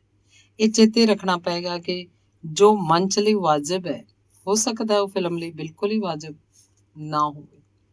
ਜੇ ਖੁੱਲ੍ਹ ਕੇ ਕਹਾਂ, ਇੱਕ ਮਹਾਨ ਤੇ ਕਲਾਸਿਕ ਕਿਤਾਬ ਉੱਤੇ ਬਣੀ ਫਿਲਮ ਕਦੇ ਕਦਾਈ ਭਾਵੇਂ ਇੱਕ ਸਫਲ ਫਿਲਮ ਬਣੇ। ਦਰਅਸਲ ਕਹਾਣੀ ਤਾਂ ਫਿਲਮ 'ਚ ਅਨੁਵਾਦ ਹੋ ਜਾਂਦੀ ਹੈ, ਪਰ ਕਹਾਣੀ ਦੀ ਆਤਮਾ ਬਹੁਤੀ ਵਾਰ ਅਨੁਵਾਦ ਨਹੀਂ ਹੁੰਦੀ। ਕਲਾ ਦੇ ਇੱਕ ਰੂਪ ਦੀ ਖੁਸ਼ਬੂ ਕਲਾ ਦੇ ਦੂਜੇ ਰੂਪ ਦੀ ਖੁਸ਼ਬੂ 'ਚ ਪੂਰੀ ਤਰ੍ਹਾਂ ਤਬਦੀਲ ਨਹੀਂ ਹੁੰਦੀ। ਇਹਦੇ ਉਲਟ ਸਾਹਿਤ ਦੀ ਇੱਕ ਸਧਾਰਨ ਕਿਰਤ ਪਟਕਥਾ ਲਿਖਦਿਆਂ ਲੇਖਕ ਨੂੰ ਆਪਣੀ ਸਿਰਜਣਾਤਮਿਕਤਾ ਨੂੰ ਖੁੱਲ੍ਹ ਕੇ ਵਰਤਣ ਦੀ ਆਜ਼ਾਦੀ ਦਿੰਦੀ ਹੈ ਤੇ ਨਤੀਜਾ ਕਮਾਲ ਹੋ ਨਿਬੜਦਾ ਹੈ। ਅਲਬਰਟ ਕਾਮੂ ਦੇ ਨਾਵਲ ਆਊਟਸਾਈਡਰ ਉੱਤੇ ਆਧਾਰਿਤ ਇੱਕ ਫਿਲਮ ਬਣੀ ਸੀ। ਉਸ ਫਿਲਮ ਕੋਲੋਂ ਨਾਵਲ ਦੀ ਆਤਮਾ ਨੂੰ ਛੋਹ ਕੇ ਵੇਖਿਆ ਹੀ ਨਹੀਂ ਸੀ ਜਾ ਸਕਿਆ, ਪਰ ਇਹ ਸਿਨੇਮਾ ਮਾਧਿਅਮ ਦੀ ਸਮਰੱਥਾ ਪਸਤ ਨਹੀਂ ਸੀ ਹੋਈ। ਸਗੋਂ ਇਹ ਕਹਿਣਾ ਜ਼ਿਆਦਾ ਠੀਕ ਹੋਏਗਾ ਕਿ ਨਿਰਦੇਸ਼ਕ ਦੀ ਪ੍ਰਤਿਭਾ ਅਲਬਰਟ ਕਾਮੂ ਦੇ ਹਾਣ ਦੀ ਨਹੀਂ ਸੀ। ਇਹਦੇ ਉਲਟ ਜੰਗ ਨੂੰ ਮੂਰਤੀਮਾਨ ਕਰਦੇ ਨਾਵਲ ਹੈਮਿੰਗਵੇ ਦਾ A Farewell to Arms ਤੇ ਨਾਰਮਨ ਮੇਲਰ ਦਾ novel The Naked and the Dead ਦੀਆਂ ਸਫਲ ਫਿਲਮਾਂ ਬਣੀਆਂ ਸੀ। ਅਲਬਰਟ ਕਾਮੂ ਦੇ ਨਾਵਲ ਦੀ ਤੁਲਨਾ 'ਚ ਇਹਨਾਂ ਨਾਵਲਾਂ ਦੇ ਵਿਸ਼ਿਆਂ ਨੂੰ ਪਾਰ ਪਾਉਣਾ ਆਸਾਨ ਸੀ। ਇਸ ਗੱਲ 'ਚ ਕੋਈ ਸ਼ੱਕ ਨਹੀਂ ਕਿ ਸਿਨੇਮਾ ਸਾਹਿਤ ਦੇ ਸਕੇ ਸੋਦਰਿਆਂ ਵਿੱਚੋਂ ਹੈ, ਪਰ ਕਦੀ ਕਦਾਈ ਆਪਸੀ ਖਿੱਚੋਤਾਣ ਵੀ ਦਿਸ ਪੈਂਦੀ ਹੈ। ਇਹ ਕੋਈ ਅਲੋਕਾਰ ਗੱਲ ਨਹੀਂ। ਸਾਕਾਦਾਰੀ 'ਚ ਇਸ ਤਰ੍ਹਾਂ ਦਾ ਹੁੰਦਾ ਹੀ ਹੈ ਕਿ ਵਿੱਚ ਅਸੀਂ ਇੱਕ ਦੂਜੇ ਤੋਂ ਨਿਰਾਸ਼ ਹੁੰਦੇ ਹਾਂ। ਪਰ ਇੱਕ ਗੱਲ ਪੱਕੀ ਹੈ, ਸਾਹਿਤ ਤੇ ਸਿਨੇਮੇ ਦਾ ਸੰਬੰਧ ਸਦੀਵੀ ਹੈ, ਨਾ ਟੁੱਟਣ ਵਾਲਾ। ਧੰਨਵਾਦ। ਅਗਲਾ ਲੇਖ ਹੈ ਕਲਮ ਮੇਰੇ ਕੋਲ ਹੈ ਭਾਵੇਂ ਛੁਰਾ ਕੋਈ ਨਹੀਂ। ਲੇਖਕਾਂ ਦੇ ਮਨ 'ਚ ਪਤਾ ਨਹੀਂ ਕਿੰਨੇ ਕੁ ਚਿਰ ਤੋਂ ਹਕੂਮਤ ਦੀਆਂ ਕਾਰਗੁਜ਼ਾਰੀਆਂ ਦੇ ਖਿਲਾਫ ਗੁੱਸਾ ਖੌਲ ਰਿਹਾ ਸੀ। ਉਹ ਗੁੱਸਾ ਹੁਣ ਫੁੱਟ ਨਿਕਲਿਆ ਹੈ। ਲੇਖਕਾਂ ਨੇ ਆਪਣੇ ਸਾਹਿਤ ਅਕੈਡਮੀ ਪੁਰਸਕਾਰ ਵਾਪਸ ਮੋੜੇ ਹਨ। ਮੁਲਕ ਦੇ ਇਤਿਹਾਸ ਵਿੱਚ ਇਹ ਪਹਿਲੀ ਵਾਰ ਹੋਇਆ ਕਿ ਇੰਨੀ ਵੱਡੀ ਗਿਣਤੀ 'ਚ ਲੇਖਕਾਂ ਨੇ ਅਕਾਦਮੀ ਪੁਰਸਕਾਰ ਵਾਪਸ ਕੀਤੇ ਹਨ। ਇਸ ਰੋਸ ਵਿੱਚ ਕੁਝ ਪਦਮ ਪੁਰਸਕਾਰ ਵੀ ਵਾਪਸ ਹੋਏ ਹਨ। ਉਹਨਾਂ ਲੇਖਕਾਂ ਦੀ ਗਿਣਤੀ ਹੋਰ ਵੀ ਵੱਡੀ ਹੈ ਜਿਨ੍ਹਾਂ ਨੂੰ ਸਾਹਿਤ ਅਕੈਡਮੀ ਪੁਰਸਕਾਰ ਮਿਲਿਆ ਤਾਂ ਹੈ, ਪਰ ਉਹਨਾਂ ਆਪਣੇ ਰੋਸ ਦੇ ਪ੍ਰਗਟਾਵੇ ਖਾਤਰ ਆਪਣਾ ਐਵਾਰਡ ਵਾਪਸ ਨਹੀਂ ਕੀਤਾ। ਉਹਨਾਂ ਲੇਖਕਾਂ ਦੀ ਗਿਣਤੀ ਕਰਨੀ ਤਾਂ ਹੋਰ ਵੀ ਔਖੀ ਹੈ ਜਿਨ੍ਹਾਂ ਨੂੰ ਪੁਰਸਕਾਰ ਮਿਲਿਆ ਹੀ ਨਹੀਂ। ਉਹ ਸਾਰੇ ਵੀ ਉਨੇ ਹੀ ਰੋਹ ਦੇ ਭਰੇ ਹੋਏ ਹਨ। ਉਹ ਵੀ ਆਪਣਾ ਗੁੱਸਾ ਦੱਸਣਗੇ। ਬਕੌਲ ਸਾਹਿਰ ਕੌਣ ਕਹਿਤਾ ਹੈ ਕਿ ਸਾਦਿਕ ਨਾ ਥੇ ਜਜ਼ਬੇ ਉਨਕੇ। ਲੇਖਕ ਇਨਾਮ ਯਾਫਤਾ ਹੈ ਕਿ ਨਹੀਂ, ਇਹ ਇੰਨੀ ਅਹਿਮੀਅਤ ਨਹੀਂ ਰੱਖਦਾ। ਲੇਖਕ ਲੋਕਾਂ ਦੇ ਸਰੋਕਾਰਾਂ ਬਾਰੇ, ਉਹਨਾਂ ਦੇ ਦੁੱਖ ਦਰਦ ਬਾਰੇ ਚਿੰਤਤ ਹੋਵੇ, ਇਹ ਮਹੱਤਵ ਰੱਖਦਾ ਹੈ। ਸਾਹਿਰ ਨੇ ਸੱਚ ਦੇ ਰੂਬਰੂ ਹੁੰਦਿਆਂ ਲਿਖਿਆ ਸੀ, ਆਪਣੀ ਗੈਰਤ बेच डालें, अपना मसलक छोड़ दें, रहनुमाओं में भी कुछ लोगों का ये मंशा तो है जिन्हें सबसे ज्यादा दावाए हुबे वतन, आज उनकी वजह से हुबे वतन रुसवा तो है। बुझ रहे हैं एक एक करके अकीदों के चिराग, इस अंधेरे का भी लेकिन सामना करना तो है। ਹਨੇਰੇ ਦਾ ਸਾਹਮਣਾ ਕਰਨ ਲਈ ਲੇਖਕ ਕੋਲ ਦੀਵਿਆਂ ਵਾਂਗੂ ਬਲਦੇ ਸ਼ਬਦ ਅੱਜ ਵੀ ਨੇ ਤੇ ਭਲਕੇ ਵੀ। ਭਾਗ ਦੂਸਰਾ। ਅਖਬਾਰ 'ਚ ਮੈਂ ਇੱਕ ਕਾਲਮ ਸ਼ੁਰੂ ਕਰਨਾ ਚਾਹੁੰਦਾ ਸੀ। ਉਸ ਕਾਲਮ ਲਈ ਮੈਂ ਸਿਰਲੇਖ ਵੀ ਲੱਭ ਲਿਆ ਸੀ। ਰਾਜਿਆ ਰਾਜ ਕਰੇਂਦਿਆਂ ਤੇਰੇ ਰਾਜ ਦੇ ਵਿੱਚ ਤਰੇੜਾਂ ਹੋ। ਇਸ ਹੂ ਦੀ ਹੂਕ ਮੇਰੇ ਮੁਲਕ ਦੇ ਬਦਬੂਦਾਰ ਮਾਹੌਲ ਕਰਕੇ ਸੀ ਤੇ ਬੜੀ ਦਿਲ ਚੀਰਵੀਂ ਸੀ। ਮੈਂ ਇੱਕ ਇੱਕ ਕਰਕੇ ਰਾਜ ਦੀਆਂ ਤਰੇੜਾਂ ਉੱਤੇ ਉਂਗਲ ਧਰਨੀ ਸੀ। ਮੈਂ ਇੱਕ ਗੱਲ ਸੱਚੋ ਸੱਚ ਦੱਸ ਦੇਵਾਂ ਕਿ ਮੇਰੇ ਸੁਭਾਅ 'ਚ ਸਿਆਸਤ ਨਹੀਂ। ਮੈਂ ਇੱਕ ਆਮ ਬੰਦਾ। ਸਿਆਸੀ ਬੰਦਿਆਂ ਦੇ ਹਲਫੀਆ ਬਿਆਨਾਂ ਵਰਗੇ ਬੋਲ ਨਿੱਤ ਸੁਣਦਾ, ਪ੍ਰਭਾਵਿਤ ਹੁੰਦਾ, ਸੋਚਦਾ ਅਗਲੇ ਦਿਨ ਹੀ ਮੇਰੇ ਲਈ ਸੂਹੇ ਗੁਲਾਬ ਖਿੜਨ ਵਾਲੇ ਨੇ। ਪਰ ਉਹ ਗੁਲਾਬ ਨਹੀਂ ਖਿੜਦੇ, ਸਗੋਂ ਗੁਲਾਬਾਂ ਦੀ ਥਾਵੇਂ ਕੰਡਿਆਲੀ ਥੋਰ ਉੱਗ ਆਉਂਦੀ ਹੈ। ਦਰਅਸਲ ਉਹਨਾਂ ਸੂਹੇ ਗੁਲਾਬ ਕਦੀ ਬੀਜੇ ਹੀ ਨਹੀਂ। ਉਹਨਾਂ ਨੂੰ ਖੁਸ਼ਬੂ ਦਾ ਅਰਥ ਨਹੀਂ ਆਉਂਦਾ। ਉਹ ਸੂਹੇ ਲਹੂ ਦੇ ਵਾਕਫ ਸਨ, ਮਨੁੱਖ ਦੇ ਲਹੂ ਦੇ। ਨਫ਼ਰਤ, ਨਫ਼ਰਤ ਤੇ ਨਫ਼ਰਤ। ਬਹੁਤ ਸਾਰੇ ਤਾਂ ਇਹੋ ਕੁਝ ਬੀਜਣ ਉੱਤੇ ਲੱਗੇ ਪ੍ਰਤੀਤ ਹੁੰਦੇ ਹਨ। ਇਹ ਸਿਆਸੀ ਬੰਦੇ ਬੋਲਦੇ ਕੁਝ ਹੋਰ ਹਨ, ਉਸ ਬੋਲੇ ਹੋਏ ਦੇ ਅਰਥ ਕੁਝ ਹੋਰ ਹੁੰਦੇ ਹਨ। ਉਹ ਅਰਥ ਮੇਰੀ ਸੋਚ ਵਿੱਚ ਗੁੰਝਲਾਂ ਪਾਉਂਦੇ ਹਨ। ਕਈ ਵਾਰ ਮੈਨੂੰ ਉਹਨਾਂ ਅਰਥਾਂ ਦੀ ਸਮਝ ਵੀ ਨਹੀਂ ਸੀ ਲੱਗਦੀ। ਕੁਝ ਕਾਰਨਾਂ ਕਾਰਨ ਅਖਬਾਰ ਦਾ ਉਹ ਕਾਲਮ ਸ਼ੁਰੂ ਨਹੀਂ ਸੀ ਹੋ ਸਕਿਆ। ਭਾਗ ਤੀਸਰਾ। ਹੁਣ ਓਲੇ ਦਾ ਪਰਦਾ ਕੁਝ ਪਰਾਂ ਸਰਕਿਆ ਹੈ, ਬੜਾ ਕੁਝ ਦਿਸਣ ਲੱਗ ਪਿਆ ਹੈ। ਦੰਗਿਆਂ ਦੇ ਨਾਂ ਤੇ ਕਤਲੇਆਮ, ਬੰਬਾਂ ਦੇ ਵਿਸਫੋਟ, ਬੱਸਾਂ ਗੱਡੀਆਂ ਨੂੰ ਅੱਗਾਂ, ਬੱਸਾਂ ਗੱਡੀਆਂ 'ਚ ਬੈਠੇ ਬੰਦਿਆਂ ਦੇ ਕਤਲ, ਧਾਰਮਿਕ ਥਾਵਾਂ ਢਾਉਣ ਦੇ ਕੁਕਰਮ ਤੇ ਤੌਬਾ, ਇਹ ਫਹਿਰਿਸਤ ਮੀਲਾਂ ਲੰਮੀ ਹੈ। ਡੂੰਘੇ ਪਾਣੀਆਂ 'ਚ ਕੀ ਕੁਝ ਹੋ ਰਿਹਾ ਹੈ, ਆਮ ਬੰਦਾ ਕਿਵੇਂ ਜਾਣੇ। ਆਵਾਰਾ ਸ਼ਾਇਰ ਨੇ ਨਫ਼ਰਤ ਦੇ ਤੇ ਸੰਕੀਰਨਤਾ ਦੀ ਥਾਂ ਮੁਹੱਬਤ ਨੂੰ ਅਜ਼ਮਾਉਣ ਦੀ ਸਲਾਹ ਦਿੱਤੀ ਹੈ। ਮੁਹੱਬਤ ਮੁਲਕ ਦੀਆਂ ਸਾਰੀਆਂ ਅਲਾਮਤਾਂ ਨੂੰ ਠੀਕ ਕਰਨ ਦਾ ਇੱਕ ਸ਼ਾਨਦਾਰ ਨੁਸਖਾ ਹੈ। ਉਹਦੀ ਇੱਕ ਲੰਮੀ ਕਵਿਤਾ ਦੀਆਂ ਕੁਝ ਸਤਰਾਂ ਪੂਰੀ ਗੱਲ ਦੱਸ ਦਿੰਦੀਆਂ ਨੇ। ਤੂੰ ਹੱਥ ਮੇਰੀ ਰੱਤ ਨਾਲ ਭਰ ਕੇ ਵੀ ਤੱਕਿਆ ਹੈ, ਛੁਰਾ ਮੇਰੀ ਗਰਦਨ ਤੇ ਧਰ ਕੇ ਵੀ ਤੱਕਿਆ ਹੈ, ਮੇਰਾ ਕਤਲ ਤੇ ਖੂਨ ਕਰਕੇ ਵੀ ਤੱਕਿਆ ਹੈ, ਮੈਨੂੰ ਮਾਰ ਕੇ ਆਪ ਮਰ ਕੇ ਵੀ ਤੱਕਿਆ ਹੈ। ਮੁਹੱਬਤ ਨੂੰ ਵੀ ਅਜ਼ਮਾ ਕੇ ਤੇ ਤੱਕ ਲੈ, ਜ਼ਰਾ ਮੈਨੂੰ ਗਲ ਨਾਲ ਲਾ ਕੇ ਤੇ ਤੱਕ ਲੈ। ਵੱਡੀਆਂ ਵੱਡੀਆਂ ਜੰਗਾਂ 'ਚ ਲੋਕ ਲੱਖਾਂ ਦੀ ਗਿਣਤੀ 'ਚ ਮਰੇ ਨੇ, ਪਰ ਮਨੁੱਖਤਾ ਦਾ ਘਾਣ ਕਦੀ ਇੰਨਾ ਵੱਡਾ ਨਹੀਂ ਹੋਇਆ ਜਿੰਨਾ ਵੱਡਾ ਘਾਣ ਸਾਡੀ ਸਿਆਸਤ ਕਰਨ ਉੱਤੇ ਤੁਲੀ ਹੋਈ ਹੈ। ਆਵਾਰਾ ਸ਼ਾਇਰ ਇੱਕ ਸਿਫਾਰਿਸ਼ ਹੋਰ ਵੀ ਕਰਦਾ ਹੈ। ਆ ਮੰਦਿਰੋ ਮਸੀਤੋਂ ਜ਼ਰਾ ਉੱਚੇ ਹੋਈਏ ਤੇ ਸਾਂਝੇ ਆਕਾਸ਼ ਹੇਠਾਂ ਰਲ ਕੇ ਖਲੋਈਏ, ਗਲੇ ਮਿਲ ਕੇ ਪਿਛਲੀ ਹਿਮਾਕਤ ਤੇ ਰੋਈਏ ਤੇ ਬੀਤੀ ਦੇ ਦਾਗਾਂ ਨੂੰ ਹੰਝੂਆਂ 'ਚ ਧੋਈਏ। ਬਦਬੂਦਾਰ ਹਵਾ ਨੂੰ ਸ਼ੁੱਧ ਕਰਨ ਲਈ ਕੀ ਸਾਨੂੰ ਹਵਾ ਦੀ ਖੁਸ਼ਬੂ ਦੇ ਇਹ ਨੁਸਖੇ ਅਜ਼ਮਾਉਣੇ ਨਹੀਂ ਚਾਹੀਦੇ? ਜੇ ਇਹੋ ਹਾਲ ਰਿਹਾ ਤਾਂ ਸਾਹਿਰ ਦਾ ਇਹ ਕਹਿਣਾ ਬੜਾ ਵਾਜਿਬ ਹੈ, इन तल्ख मुबाहिस से भला क्या हासिल, लोग कहते हैं तो फिर ठीक ही कहते होंगे, मेरे अहबाब ने तहजीब न सीखी होगी, मैं जहाँ हूँ वहाँ इंसान न रहते होंगे। भाग चौथा। चिर होया मजहबी कट्टरता ते फिरकू जहनीयत दी सूह मैनू अचनचेती मिली सी। बाजार 'ਚ ਇੱਕ ਨਵਾਂ ਸਾਬਣ ਵਿਕਣਾ ਸ਼ੁਰੂ ਹੋਇਆ। ਨਹਾਉਣ ਲਈ ਬਣੇ ਉਸ ਸਾਬਣ ਦਾ ਨਾਂ ਸੀ ਗੰਗਾ। ਟੀਵੀ ਚੈਨਲਾਂ ਤੇ ਅਖਬਾਰਾਂ 'ਚ ਵੀ ਉਸ ਸਾਬਣ ਦੇ ਇਸ਼ਤਿਹਾਰ ਆਉਣ ਲੱਗ ਪਏ ਸਨ। ਸਾਬਣ ਦੇ ਰੈਪਰ ਉੱਤੇ ਲਿਖਿਆ ਸੀ, ਗੰਗਾ ਕੇ ਸ਼ੁੱਧ ਜਲ ਸੇ ਬਣਾ ਹੁਆ ਸਾਬਣ। ਇਹੋ ਟੂਕ ਇਸ਼ਤਿਹਾਰਾਂ 'ਚ ਵੀ ਦਿਸਦੀ ਸੀ। ਉਦੋਂ ਮੈਨੂੰ ਖੁੜਕੀ ਸੀ। ਸ਼ੁੱਧ ਜਲ ਦਾ ਅਰਥ ਪਵਿੱਤਰ ਪਾਣੀ ਨਹੀਂ ਸੀ, ਬੜਾ ਕੁਝ ਹੋਰ ਸੀ। ਉਸ ਵਿੱਚ ਦੂਜਿਆਂ ਧਰਮਾਂ ਪ੍ਰਤੀ ਅਸਹਿਣਸ਼ੀਲਤਾ ਦਾ ਪਾਣੀ ਵੀ ਰਲਿਆ ਹੋਇਆ ਪ੍ਰਤੀਤ ਹੁੰਦਾ ਸੀ। ਉਸ ਵਿੱਚ ਨਫ਼ਰਤ ਦਾ ਪਾਣੀ ਵੀ ਸੀ। ਉਸ ਸਾਬਣ ਦੇ ਅਰਥ ਮੁਲਕ ਨੂੰ ਕਿਸੇ ਹੋਰ ਰੰਗ 'ਚ ਰੰਗਣ ਦੀ ਸ਼ੁਰੂਆਤ ਨਾਲ ਜੁੜੇ ਹੋਏ ਸਨ। ਮੈਂ ਆਪਣੀ ਅਰਦਾਸ 'ਚ ਰਵਿੰਦਰਨਾਥ ਟੈਗੋਰ ਦੀ ਗੀਤਾਂਜਲੀ ਵਿੱਚੋਂ ਕੁਝ ਸਤਰਾਂ ਸ਼ਾਮਲ ਕਰ ਲਈਆਂ ਸਨ।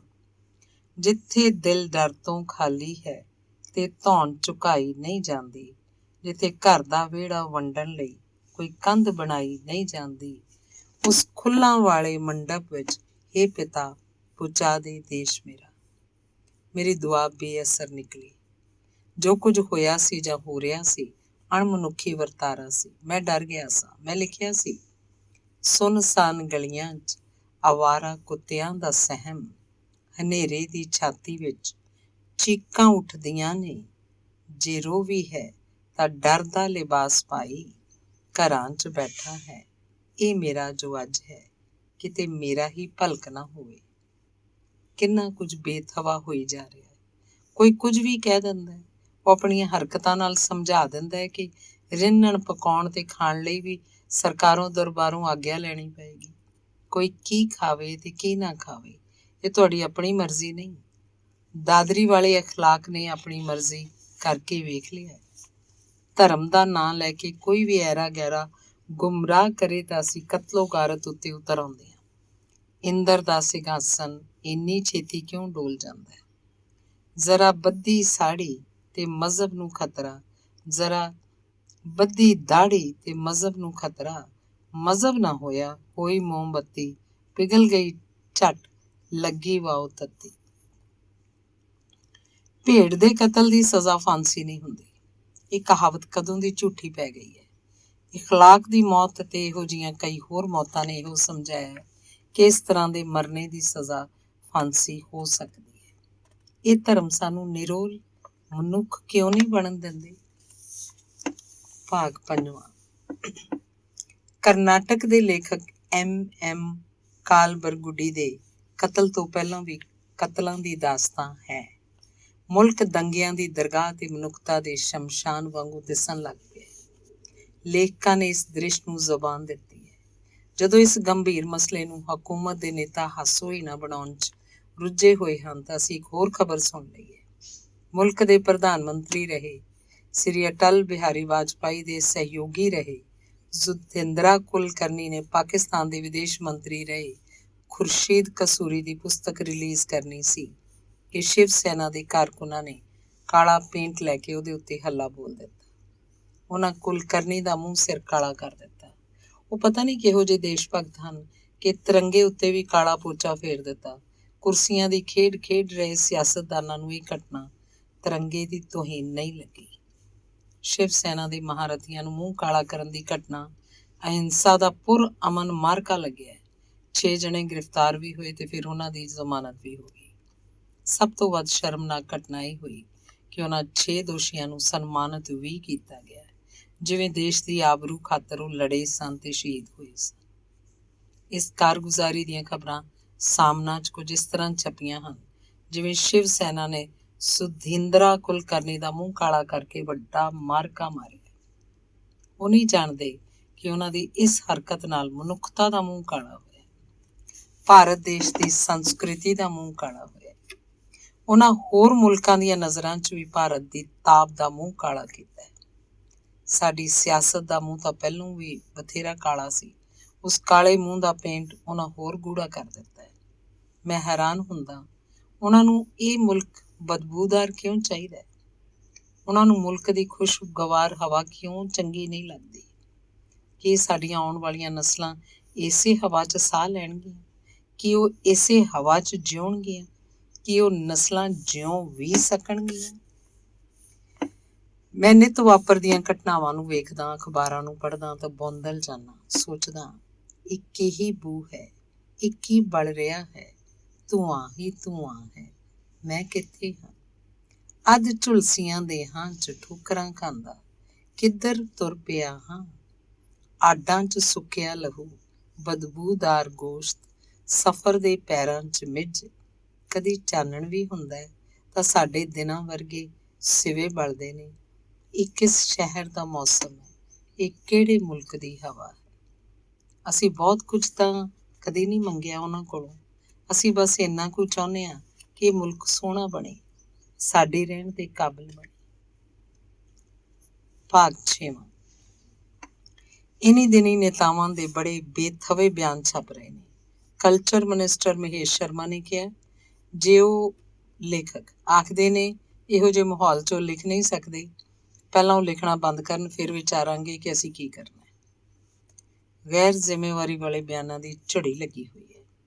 ਲੇਖਕ ਇਸ ਲਈ ਇਨਾਮ ਵਾਪਸ ਕਰ ਰਹੇ ਨੇ ਕਿ ਉਹਨਾਂ ਦੀ ਮਸ਼ਹੂਰੀ ਹੋਵੇ ਤੇ ਅਖਬਾਰਾਂ 'ਚ ਉਹਨਾਂ ਦੀ ਫੋਟੋ ਛਪੇ। ਕਿੰਨੇ ਕੁ ਭੁੱਖ ਹੜਤਾਲ ਕਰਨਗੇ, ਕਿੰਨੇ ਕੁ ਮਰਨ ਵਰਤ ਰੱਖਣਗੇ, ਕਿੰਨੇ ਕੁ। ਉਹ ਤਾਂ ਭਾਵੇਂ ਪਾਕਿਸਤਾਨ ਚਲੇ ਜਾਣ। ਬਈ ਕਿਉਂ ਕੋਈ ਪਾਕਿਸਤਾਨ ਚਲਿਆ ਜਾਏ? ਇਹ ਮੁਲਕ ਉਹਨਾਂ ਸਾਰਿਆਂ ਦਾ ਹੈ ਜਿਹੜੇ ਇਸ ਮੁਲਕ 'ਚ ਜੰਮੇ ਪਲੇ ਨੇ, ਜਿਨ੍ਹਾਂ ਇਸ ਮੁਲਕ ਨੂੰ ਆਪਣਾ ਆਖਿਆ ਹੈ। ਇਹੋ ਜਿਹੇ ਹੋਰ ਵੀ ਉਲ ਜਲੂਲ ਬਿਆਨ ਉਹ ਨਿੱਤ ਦਾਗਦੇ ਨੇ। ਉਹ ਸ਼ਰਮਸਾਰ ਨਹੀਂ ਹੁੰਦੇ। ਦਿਮਾਗ ਦੇ ਦਿਵਾਲੇ ਨੂੰ ਉਹ ਦਿਵਾਲੀ ਸਮਝਦੇ ਨੇ। ਇਤਿਹਾਸ ਦੱਸਦਾ ਹੈ ਕਿ ਕੋਈ ਹਕੂਮਤ ਕਦੀ ਵੀ ਲੇਖਕਾਂ ਪ੍ਰਤੀ ਇੰਨੀ ਬੇਅਦਬ ਤੇ ਗੁਸਤਾਖ ਨਹੀਂ ਹੋਈ। ਉਹ ਲੇਖਕਾਂ ਦੇ ਰੋਸ ਨੂੰ ਗੰਭੀਰਤਾ ਨਾਲ ਨਹੀਂ ਲੈ ਰਹੇ। ਉਹ ਗਲਤ ਨੂੰ ਠੀਕ ਕਰਨ ਦੇ ਰੌਂਅ 'ਚ ਨਹੀਂ। ਉਹਨਾਂ ਨੂੰ ਇਹ ਰੋਹ ਵੀ ਰੋਹ ਨਹੀਂ ਲੱਗਦਾ। ਉਸ ਸਥਿਤੀ ਨੂੰ ਹਾਸੋਹੀਣਾ ਬਣਾਉਣ ਵੱਲ ਲੱਗੇ ਹੋਏ ਨੇ। ਚਲੋ ਕਿ ਸਿਆਸੀ ਮਕਾਮरों से कहें जिसे लहू के सिवा कोई रंग रास ना आए, हमें हयात के उस पैरहन से नफरत है। ਭਾਗ ਸਤਵਾਂ। ਮੇਰੇ ਮਨ 'ਚ ਅਕਸਰ ਇਹ ਸਵਾਲ ਜਾਗਿਆ ਕਿ ਇੱਕ ਲੇਖਕ ਆਪਣਾ ਵਿਰੋਧ ਕਿਸ ਤਰ੍ਹਾਂ ਪ੍ਰਗਟ ਕਰੇ। ਕੀ ਉਹ ਹਥਿਆਰ ਚੁੱਕ ਲਵੇ, ਧਰਨੇ ਦੇਵੇ, ਨਾਅਰੇ ਮਾਰੇ? ਲੇਖਕ ਕੋਲ ਰੋਹ ਰੋਸ ਤੇ ਵਿਦਰੋਹ ਲਈ ਵੱਖਰੇ ਹਥਿਆਰ ਨਹੀਂ। ਗੁੱਸੇ ਦੇ ਇੰਦਰਾਜ਼ ਲਈ ਉਹ ਸਟੇਟ ਵੱਲੋਂ ਮਿਲਿਆ ਪੁਰਸਕਾਰ ਵਾਪਸ ਕਰ ਦੇਵੇ। ਜੇ ਸਰਕਾਰ ਵੱਲੋਂ ਉਹਨੂੰ ਕੋਈ ਸਹੂਲਤਾਂ ਮਿਲੀਆਂ ਹੋਣ ਤਾਂ ਉਹਨੂੰ ਸਹੂਲਤਾਂ ਤੋਂ ਵੀ ਮੁਨਕਰ ਹੋ ਜਾਏ। ਪਰ ਲੇਖਕ ਦਾ ਬ੍ਰਹਮ ਸ਼ਾਸਤਰ ਉਹਦੀ ਕਲਮ ਹੈ, ਉਹਦੇ ਸ਼ਬਦ ਹਨ। ਇਤਿਹਾਸ ਵਿੱਚ ਇਹੋ ਜਿਹੀਆਂ ਮਿਸਾਲਾਂ ਵੀ ਨੇ ਜਦੋਂ ਕਲਮ ਨੇ ਮੁਲਕਾਂ ਦੀਆਂ ਉਹ ਸਮੱਸਿਆਵਾਂ ਹੱਲ ਕੀਤੀਆਂ ਨੇ ਜਿਹੜੀਆਂ ਜੰਗਾਂ ਕੋਲੋਂ ਕਦੇ ਹੱਲ ਨਹੀਂ ਹੋਈਆਂ। ਹਕੂਮਤ ਨੂੰ ਕਲਮ ਦਾ ਸਤਿਕਾਰ ਕਰਨ ਦੀ ਜਾਚ ਸਿੱਖ ਲੈਣੀ ਚਾਹੀਦੀ ਹੈ। ਮੈਂ ਇੱਕ ਵਾਰ ਚੇਤਾ ਕਰਾ ਦੇਵਾਂ, ਕਲਮ ਮੇਰੇ ਕੋਲ ਹੈ, ਭਾਵੇਂ ਛੁਰਾ ਕੋਈ ਨਹੀਂ, ਜੇ ਹੁਣ ਵੀ ਨਾ ਟਲਿਓ ਤਾਂ ਮੈਥੋਂ ਬੁਰਾ ਕੋਈ ਨਹੀਂ। ਮੈਂ ਕਈ ਵਾਰ ਇਹ ਸੋਚ ਕੇ ਪਰੇਸ਼ਾਨ ਵੀ ਹੁੰਦਾ ਕਿ ਸਾਡੇ ਮੁਲਕ ਦੇ ਰਹਿਬਰ ਹਮੇਸ਼ਾ ਰਹਿਮ ਦੇ ਬੁਰਕੇ 'ਚ ਅੰਨੀ ਮਚਾਵਣ ਵਾਲੇ ਲੋਕ ਹੀ ਰਹਿਣਗੇ। ਕੀ ਸਾਨੂੰ ਨਿਰੋਲ ਮਨੁੱਖ ਲੱਭਣੇ ਨਹੀਂ ਆਉਂਦੇ ਜਿਨ੍ਹਾਂ ਨੂੰ ਅਸੀਂ ਹਕੂਮਤ ਦੀ ਵਾਗਡੋਰ ਦੇ ਸਕੀਏ? ਧੰਨਵਾਦ। ਅਗਲਾ ਲੇਖ ਹੈ, ਜਾਪਦਾ ਲੰਘ ਸਕੂੰ ਉਹਦੀ ਗਲੀ 'ਚੋਂ ਇਸ ਤਰ੍ਹਾਂ। ਜਦੋਂ ਮੈਂ ਹੋਸ਼ ਸੰਭਾਲੀ ਮੇਰੇ ਘਰ 'ਚ ਕਿਤਾਬਾਂ ਸਨ। ਸਾਡਾ ਜੱਦੀ ਪੁਸ਼ਤੀ ਕਿੱਤਾ ਵਾਹੀ ਖੇਤੀ ਦਾ ਸੀ। ਵਾਹੀ ਖੇਤੀ ਵਾਲਿਆਂ ਦੇ ਘਰ ਕਿਤਾਬਾਂ ਦਾ ਹੋਣਾ ਉਨੀ ਦਿਨੀ ਕੁਝ ਓਪਰਾ ਲੱਗਦਾ ਸੀ। ਉਹਨਾਂ ਕਿਤਾਬਾਂ ਨੇ ਮੇਰੇ ਲਈ ਤਲਿਸਮ ਸਿਰਜਿਆ ਸੀ ਤੇ ਮੈਨੂੰ ਪੜ੍ਹਨ ਦੀ ਚੇਟਕ ਲਾਈ ਸੀ। ਕਿਤਾਬਾਂ ਦੇ ਉਸ ਜ਼ਖੀਰੇ 'ਚ ਪ੍ਰੀਤ ਲੜੀ ਰਸਾਲੇ ਤੇ ਫੁਲਵਾੜੀ ਰਸਾਲੇ ਦੀਆਂ ਜਿਲਦਾਂ ਵੀ ਸਨ। ਕੁਝ ਲੋਕ ਪੁਰਾਣੇ ਰਸਾਲਿਆਂ ਨੂੰ ਰੱਦੀ ਵਾਲੇ ਕੋਲ ਵੇਚ ਦਿੰਦੇ ਹਨ। ਸਾਰੇ ਰਸਾਲੇ ਸਾਂਭਣ ਗੋਚਰੇ ਹੁੰਦੇ ਵੀ ਨਹੀਂ, ਪਰ ਕੁਝ ਲੋਕ ਭਵਿੱਖ ਦੇ ਕਿਸੇ ਹਵਾਲੇ ਖਾਤਰ ਸਾਲ ਦੇ ਅੰਕਾਂ ਨੂੰ ਇਕੱਠਾ ਕਰਕੇ ਜਿਲਦ ਬਣਵਾ ਲੈਂਦੇ ਹਨ। ਪੁਰਾਣੇ ਰਸਾਲਿਆਂ ਨੂੰ ਕਦੀ ਕਦਾਈ ਬਹਿ ਕੇ ਫਰੋਲਣਾ ਪੜ੍ਹਨਾ ਕਿਸੇ ਨਵੀਂ ਦੁਨੀਆ ਦੀ ਯਾਤਰਾ ਵਰਗਾ ਹੈ। ਮੁਹੱਬਤ ਦੀ ਅਮੀਰੀ ਵੀ ਅਤੀਤ ਵਿੱਚ ਹੁੰਦੀ ਹੈ ਤੇ ਵਕਤ ਦੀ ਵੀ। ਬੀਤੇ ਵੱਲ ਤੁਰ ਜਾਣਾ ਹਮੇਸ਼ਾ ਮਾੜਾ ਹੀ ਨਹੀਂ ਹੁੰਦਾ। ਮੈਨੂੰ ਤਾਂ ਗੁਆਚਿਆ ਹੋਇਆ ਬਹੁਤ ਕੁਝ ਉੱਥੇ ਹੀ ਲੱਭਦਾ ਹੈ, ਕਹਾਣੀਆਂ ਵੀ ਤੇ ਨੋਵਲ ਵੀ। ਨਿੱਕੇ ਹੁੰਦਿਆਂ ਮੈਂ ਉਹਨਾਂ ਰਸਾਲਿਆਂ ਨੂੰ ਬਾਰ-ਬਾਰ ਫਰੋਲਦਾ ਸਾਂ ਤੇ ਪੜ੍ਹਦਾ ਸਾਂ। ਹੁਣ ਤੱਕ ਪਹੁੰਚਦਿਆਂ ਫੁਲਵਾੜੀ ਤੇ ਪ੍ਰੀਤ ਲੜੀ ਰਸਾਲਿਆਂ ਦੀਆਂ ਉਹਨਾਂ ਜਿਲਦਾਂ ਦੀ ਉਮਰ ਬਹੁਤ ਲੰਮੀ ਹੋ ਗਈ ਹੈ, ਮੇਰੀ ਅੱਜ ਦੀ ਉਮਰ ਤੋਂ ਵੀ ਲੰਮੀ। ਇਸ ਮਜ਼ਮੂਨ ਖਾਤਰ ਮੈਂ ਇੱਕ ਵਾਰ ਮੁੜ ਉਹਨਾਂ ਰਸਾਲਿਆਂ ਨੂੰ ਫਰੋਲਿਆ ਹੈ। ਫੁਲਵਾੜੀ ਮਾਸਕ ਦੇ ਅੰਕ 1926 ਤੋਂ ਲੈ ਕੇ 1932 ਤੱਕ ਦੇ ਹਨ। ਪ੍ਰੀਤ ਲੜੀ ਦੇ ਅੰਕ 1936 ਤੇ ਉਸ ਤੋਂ ਬਾਅਦ ਦੇ ਹਨ। ਇਹਨਾਂ ਰਸਾਲਿਆਂ 'ਚ ਉਸ ਵੇਲੇ ਦੇ ਕੁਝ ਹੋਰ ਰਸਾਲਿਆਂ ਅਖਬਾਰਾਂ ਦਾ ਜ਼ਿਕਰ ਵੀ ਮਿਲਦਾ ਹੈ। ਉਹਨਾਂ ਵਿੱਚੋਂ ਕੁਝ ਕੁ ਦੇ ਨਾਂ ਹਨ, ਅਦਬੀ ਦੁਨੀਆ, ਕਵੀ, ਪੰਜਾਬੀ ਭੈਣ, ਦੇਸ਼ ਸੇਵਕ ਤੇ ਉਪਦੇਸ਼ਕ ਆਦਿ। 1924 ਤੋਂ ਸ਼ੁਰੂ ਹੋਇਆ ਫੁਲਵਾੜੀ ਮਾਸਿਕ ਉਸ ਵੇਲੇ ਦਾ ਇੱਕੋ ਇੱਕ ਮਹੱਤਵਪੂਰਨ ਰਸਾਲਾ ਸੀ। ਉਸ ਵੇਲੇ ਪ੍ਰੀਤ ਲੜੀ ਦੀ ਕਿਧਰੇ ਸੋ ਨਹੀਂ ਸੀ। ਫੁਲਵਾੜੀ ਦੇ ਸ਼ੁਰੂ ਵਾਲੇ ਅੰਕਾਂ ਬਾਰੇ ਮੈਨੂੰ ਕੁਝ ਪਤਾ ਨਹੀਂ ਕਿਹੋ ਜਿਹੇ ਸਨ, ਪਰ ਨਵੰਬਰ 26 ਵਿੱਚ ਤੀਜੀ ਜਿਲਦ ਦਾ ਪਹਿਲਾ ਅੰਕ ਮੇਰੇ ਸਾਹਮਣੇ ਹੈ। ਫੁਲਵਾੜੀ ਦਾ ਸਰਵਰਕ ਰੰਗਦਾਰ ਹੈ। ਰਸਾਲੇ ਦਾ ਨਾਂ ਅੰਗਰੇਜ਼ੀ 'ਚ ਲਿਖਿਆ ਹੋਇਆ ਹੈ। ਅੰਕ ਦੀ ਕੀਮਤ ਹੈ 8 ਆਨੇ, ਪਰ ਆਮ ਅੰਕ ਦੀ ਕੀਮਤ 6 ਆਨੇ ਹੈ। ਲੇਖ ਸੂਚੀ ਤੇ ਫੁਲਵਾੜੀ ਸੰਬੰਧੀ ਸੂਚਨਾਵਾਂ ਤੋਂ ਬਾਅਦ ਸਫ਼ੇ ਦੀ ਸ਼ੁਰੂਆਤ ਇਸ ਤਰ੍ਹਾਂ ਹੁੰਦੀ ਹੈ। ਇੱਕ ਓਂਕਾਰ ਵਾਹਿਗੁਰੂ ਜੀ ਕੀ ਫਤਿਹ। ਵਿਦਿਆ ਗਿਆਨ ਕਾਵ ਰਸ ਸਿੰਜ ਕੇ ਇਹ ਫੁਲਵਾੜੀ ਲਾਈ ਏ, ਪਤਝੜ ਕਦੇ ਨਾ ਇਸਦੇ, ਪਤਝੜ ਕਦੇ ਨਾ ਇਸ ਤੇ ਆਵੇ, ਸਦਾ ਬਸੰਤ ਸੁਹਾਈਏ। 2 ਕਾਵ ਸਤਰਾਂ 'ਚ ਰਸਾਲੇ ਦਾ ਮੰਤਵ ਦੱਸਣ ਦੀ ਪਿਰਤ ਫੁਲਵਾੜੀ ਤੋਂ ਹੀ ਉਸ ਵੇਲੇ ਦੇ ਹੋਰ ਰਸਾਲਿਆਂ ਨੇ ਅਪਣਾਈ ਪ੍ਰਤੀਤ ਹੁੰਦੀ ਹੈ। ਰਚਨਾ ਦੇ ਨਾਲ ਜਾਂ ਅੰਕ ਵਿੱਚ ਜਿੱਥੇ ਕਿਤੇ ਵੀ ਕਿਸੇ ਲੇਖਕ ਦਾ ਨਾਂ ਛਾਪਿਆ ਹੈ, ਵਿਸ਼ੇਸ਼ ਸਤਿਕਾਰ ਨਾਲ ਛਾਪਿਆ ਹੈ। ਇੱਕ ਅੰਕ 'ਚ ਭਾਈ ਵੀਰ ਸਿੰਘ ਦੀਆਂ 2 ਰੁਬਾਈਆਂ ਅਰਸ਼ੀ ਫੁੱਲ ਤੇ ਅਨੁਵਾਨ ਹੇਠ ਛਾਪੀਆਂ ਗਈਆਂ ਹਨ। ਅਰਸ਼ੀ ਫੁੱਲ ਦੇ ਹੇਠਾਂ ਲੇਖਕ ਦਾ ਨਾਂ ਕੁਝ ਇਸ ਤਰ੍ਹਾਂ ਹੈ: ਵੱਲੋਂ ਸ੍ਰੀਮਾਨ ਭਾਈ ਸਾਹਿਬ ਭਾਈ ਵੀਰ ਸਿੰਘ ਜੀ, ਕਰਤਾ ਰਾਣਾ ਸੂਰਤ ਸਿੰਘ। ਫੁਲਵਾੜੀ ਦੇ ਅਕਤੂਬਰ 1929 ਦੇ ਅੰਕ ਦੇ ਸ਼ੁਰੂ 'ਚ ਵੀ ਅੱਖੀਆਂ ਨਾਂ ਹੇਠ ਭਾਈ ਵੀਰ ਸਿੰਘ ਦੀਆਂ 2 ਰੁਬਾਈਆਂ ਦਿੱਤੀਆਂ ਗਈਆਂ। ਲੇਖਕ ਦਾ ਨਾਂ ਇਸ ਤਰ੍ਹਾਂ ਛਪਿਆ: ਵੱਲੋਂ ਪੰਜਾਬੀ ਕਵੀਆਂ ਦੇ ਸਿਰਤਾਜ ਕੋਮਲ ਭਾਵਾਂ ਦੇ ਚਿੱਤਰਕਾਰ ਸ੍ਰੀਮਾਨ ਭਾਈ ਸਾਹਿਬ ਭਾਈ ਵੀਰ ਸਿੰਘ ਜੀ। ਫੁਲਵਾੜੀ ਦੇ ਲੇਖਕਾਂ ਨੂੰ ਨਿੱਕਾ ਵੱਡਾ ਮਿਥ ਕੇ ਹੀ ਮਾਣ ਸਤਿਕਾਰ ਦਿੱਤਾ ਗਿਆ ਹੈ। ਹਰ ਲੇਖਕ ਦੇ ਨਾਂ ਨਾਲ ਸ੍ਰੀਮਾਨ, ਸਰਦਾਰ, ਸ੍ਰੀਯੁਤ ਸੰਬੋਧਨ ਜ਼ਰੂਰ ਵਰਤੇ ਗਏ। ਫੁਲਵਾੜੀ 'ਚ ਰਚਨਾਵਾਂ ਦੀ ਵੰਨ ਸੁਵੰਨਤਾ ਬਹੁਤ ਹੈ। ਕਵਿਤਾਵਾਂ ਬਹਿਰ ਵਿੱਚ ਹਨ ਤੇ ਕੁਝ ਕਵਿਤਾਵਾਂ ਹਰ ਮਹੀਨੇ ਸਮੱਸਿਆ ਦੱਸ ਕੇ ਵੀ ਲਿਖਵਾਈਆਂ ਗਈਆਂ ਹਨ। ਕਹਾਣੀਆਂ, ਅਨੁਵਾਦਿਤ ਰਚਨਾਵਾਂ, ਬਾਲ ਸਾਹਿਤ, ਕਹਾਣੀ ਦੀ ਵਿਧਾ ਬਾਰੇ ਲੇਖ, ਲੋਕ ਗੀਤ, ਬਾਤਾਂ ਤੇ ਖੇਤੀਬਾੜੀ ਬਾਰੇ ਵੀ ਰਚਨਾਵਾਂ ਮਿਲਦੀਆਂ ਹਨ। ਧਾਰਮਿਕਤਾ ਦੀ ਰੰਗਣ ਗੂੜੀ ਹੈ। ਸਾਹਿਤਿਕ ਕਿਆਰੀ ਕਾਲਮ ਤਹਿਤ ਸਾਹਿਤਿਕ ਗੋਲਕ ਦਾ ਹਵਾਲਾ ਦਿੰਦਿਆਂ ਲਿਖਿਆ ਹੈ: ਇਹ ਗੋਲਕ ਦੇਸੀ ਬੋਲੀਆਂ ਦੇ ਲਾਭਦਾਇਕ ਸਾਹਿਤ ਦੇ ਵਾਧੇ ਲਈ ਰੱਖੀ ਹੋਈ ਹੈ। ਵਰੇ ਦੇ ਵਰੇ ਉਰਦੂ, ਹਿੰਦੀ ਤੇ ਪੰਜਾਬੀ 'ਚ ਪੁਸਤਕ ਰਚਨ ਤੇ ਉਸ ਵਿੱਚੋਂ ਚੰਗੀ ਪੁਸਤਕ ਨੂੰ ਇਨਾਮ ਦਿੱਤੇ ਜਾਂਦੇ ਹਨ। ਫੁਲਵਾੜੀ ਦੇ ਚਿੱਠੀਆਂ ਵਾਲੇ ਕਾਲਮ 'ਚ ਚਿੱਠੀਆਂ ਛਪਵਾਉਣ ਦੀ ਉਸ ਵੇਲੇ ਦੇ ਵੱਡੇ ਲੇਖਕਾਂ ਤੇ ਵੱਡੇ ਵਿਦਵਾਨਾਂ 'ਚ ਹੋੜ ਲੱਗੀ ਪ੍ਰਤੀਤ ਹੁੰਦੀ ਹੈ। ਕਾਲਮ ਵਾਲੇ ਸਫ਼ੇ ਉੱਤੇ ਮੋਟੇ ਅੱਖਰਾਂ 'ਚ ਛਪਿਆ ਹੋਇਆ ਹੈ: ਇਤਿਹਾਸ ਨੰਬਰ ਦਾ ਸਵਾਗਤ, ਵਧਾਈਆਂ ਦੀਆਂ ਸੈਂਕੜੇ ਚਿੱਠੀਆਂ। ਅਖਬਾਰਾਂ ਦੇ ਸਫ਼ਿਆਂ ਦੇ ਸਫ਼ੇ ਰਿਵਿਊ। ਇਹ ਗੱਲ ਸਭ ਮੰਨ ਗਏ ਹਨ ਕਿ ਪੰਜਾਬੀ ਬੋਲੀ 'ਚ ਇਤਿਹਾਸ ਨੰਬਰ ਸਭ ਤੋਂ ਬਾਜ਼ੀ ਲੈ ਗਿਆ। ਚਿੱਠੀਆਂ ਵਾਲੇ ਕਾਲਮ 'ਚ ਚਿੱਠੀਆਂ ਲਿਖਣ ਵਾਲੇ ਨਾਵਾਂ ਵੱਲ ਵੀ ਕੁਝ ਗੌਰ ਕਰੋ: ਸਰਦਾਰ ਬਹਾਦਰ, ਸਰਦਾਰ ਬਿਸ਼ਨ ਸਿੰਘ ਜੀ, ਸਰਦਾਰ ਤਾਰਾ ਸਿੰਘ ਜੀ MA, ਪ੍ਰੋਫੈਸਰ ਤੇਜਾ ਸਿੰਘ ਜੀ, ਸਰਦਾਰ ਸਰਦੂਲ ਸਿੰਘ ਜੀ ਕਵੀਸ਼ਰ, ਬਾਬਾ ਪ੍ਰੇਮ ਸਿੰਘ ਜੀ ਹੋਤੀ ਆਦਿ। ਉਸ ਵੇਲੇ ਫੁਲਵਾੜੀ ਦੇ ਪੰਨਿਆਂ ਉੱਤੇ ਛਪੇ ਬਹੁਤੇ ਲੇਖਕ ਵਕਤ ਦੇ ਪੰਨਿਆਂ 'ਚ ਗੁਆਚ ਗਏ ਹਨ। ਜਿਨ੍ਹਾਂ ਲੇਖਕਾਂ ਨੂੰ ਅਸੀਂ ਹਾਲੇ ਵੀ ਜਾਣਦੇ ਹਾਂ, ਉਹਨਾਂ 'ਚ ਕੁਝ ਦੇ ਨਾਂ ਇਹ ਹਨ: ਧਨੀ ਰਾਮ ਚਾਤ੍ਰਿਕ, ਮਾਸਟਰ ਤਾਰਾ ਸਿੰਘ, ਲਾਲਾ ਕਿਰਪਾ ਸਾਗਰ, ਬ੍ਰਿਜ ਲਾਲ ਸ਼ਾਸਤਰੀ, ਕਮਲਾ ਅਕਾਲੀ, ਗਿਆਨੀ ਲਾਲ ਸਿੰਘ, ਕਾਨ ਸਿੰਘ ਨਾਭਾ, ਲਾਲਾ ਗੁਰਦਿੱਤਾ ਖੰਨਾ, ਭਾਈ ਵੀਰ ਸਿੰਘ, ਹੀਰਾ ਸਿੰਘ ਦਰਦ, ਗਿਆਨੀ ਗੁਰਮੁਖ ਸਿੰਘ ਮੁਸਾਫਰ, IC ਨੰਦਾ, ਗਿਆਨੀ ਗੁਰਦਿੱਤ ਸਿੰਘ ਤੇ ਵਿਧਾਤਾ ਸਿੰਘ ਧੀਰ ਆਦਿ। ਫੁਲਵਾੜੀ ਵਿੱਚ ਛਪੀਆਂ ਰਚਨਾਵਾਂ ਵਿੱਚ ਸਾਦਗੀ ਹੈ, ਪਰ ਇਸ਼ਤਿਹਾਰਾਂ ਵਿੱਚ ਤਾਂ ਮਾਸੂਮੀਅਤ ਵੀ ਝਲਕਦੀ ਹੈ। ਇੱਕੋ ਇਸ਼ਤਿਹਾਰ ਵਿੱਚ ਪਾਪੜ ਵੜੀਆਂ, ਢੀਂਗਰੀ, ਗੁੱਛੀਆਂ, ਜੁਰਾਬਾਂ, ਗੁਰੂ ਸਾਹਿਬ ਦੀਆਂ ਇਤਿਹਾਸਿਕ ਤਸਵੀਰਾਂ, ਸੁੰਦਰੀ ਨਾਵਲ, ਕੁਝ ਹੋਰ ਕਿਤਾਬਾਂ ਦਾ ਜ਼ਿਕਰ ਮਿਲਦਾ ਹੈ। ਉਪਰੋਕਤ ਸਾਰੀਆਂ ਵਸਤਾਂ ਦੇ ਮਿਲਣ ਦਾ ਪਤਾ ਬਾਜ਼ਾਰ ਮਾਈ ਸੇਵਾ ਦਾ ਹੈ, ਯਾਨੀ ਇੱਕੋ ਦੁਕਾਨ ਤੋਂ ਤੁਸੀਂ ਪ੍ਰਾਪਤ ਵੜੀਆਂ, ਪਾਪੜ ਵੜੀਆਂ ਤੋਂ ਲੈ ਕੇ ਪੁਸਤਕਾਂ ਤੱਕ ਖਰੀਦ ਸਕਦੇ ਹੋ। ਪੁਸਤਕਾਂ ਦੇ ਇਸ਼ਤਿਹਾਰ ਫੁਲਵਾੜੀ ਦੇ ਹਰ ਅੰਕ 'ਚ ਵੱਡੀ ਗਿਣਤੀ 'ਚ ਛਪੇ ਹਨ। ਉਸ ਵੇਲੇ ਦੀਆਂ ਕਿਤਾਬਾਂ ਦੀਆਂ ਕੀਮਤਾਂ ਵੀ ਹੈਰਾਨ ਕਰਨ ਵਾਲੀਆਂ ਹਨ। ਨਾਵਲ ਸੁੰਦਰੀ ਮੁੱਲ 7 ਆਨੇ, ਸੁਭਦਰਾ ਨਾਟਕ ਮੁੱਲ 1 ਰੁਪਈਆ, ਲਕਸ਼ਮੀ ਦੇਵੀ ਦੋਵੇਂ ਹਿੱਸੇ ਮੁੱਲ ਪੌਣੇ 3 ਰੁਪਏ। ਇਸ਼ਤਿਹਾਰਾਂ 'ਚ ਮੈਨੂੰ ਸਭ ਤੋਂ ਵੱਧ ਮੁੱਲ ਵਾਲੀਆਂ ਬਸ 2 ਕਿਤਾਬਾਂ ਹੀ ਨਜ਼ਰ ਪਈਆਂ ਹਨ। ਪਹਿਲੀ ਕਲਗੀਧਰ ਚਮਤਕਾਰ ਮੁੱਲ 5 ਰੁਪਏ, ਦੂਜੀ 84 ਆਸਣਾਂ ਵਾਲਾ, ਆਸਣਾਂ ਦੀਆਂ ਰੰਗਦਾਰ ਤਸਵੀਰਾਂ ਸਮੇਤ ਅਸਲੀ ਤੇ ਵੱਡਾ ਕੋਕ ਸ਼ਾਸਤਰ ਮੁੱਲ 5 ਰੁਪਏ। ਵੱਡੀ ਗਿਣਤੀ 'ਚ ਛਪਣ ਵਾਲੀ ਕਿਤਾਬਾਂ ਦੇ ਇਸ਼ਤਿਹਾਰਾਂ ਤੋਂ ਪਤਾ ਲੱਗਦਾ ਹੈ ਕਿ ਉਸ ਵੇਲੇ ਕਿਤਾਬਾਂ ਬਹੁਤ ਪੜ੍ਹੀਆਂ ਜਾਂਦੀਆਂ ਸਨ। ਫੁਲਵਾੜੀ ਦੇ ਅੰਕਾਂ 'ਚ ਇਤਿਹਾਸਿਕ, ਸਾਹਿਤਕ ਤੇ ਧਾਰਮਿਕ ਰਚਨਾਵਾਂ ਲਗਭਗ ਇੱਕੋ ਅਨੁਪਾਤ ਵਿੱਚ ਹਨ। ਪੱਛਮੀ ਚਿੱਤਰਕਲਾ ਦੇ ਉੱਤਮ ਨਮੂਨਿਆਂ ਨੇ ਫੁਲਵਾੜੀ ਨੂੰ ਖੂਬਸੂਰਤੀ ਵੀ ਦਿੱਤੀ ਹੈ ਤੇ ਅਮੀਰੀ ਵੀ।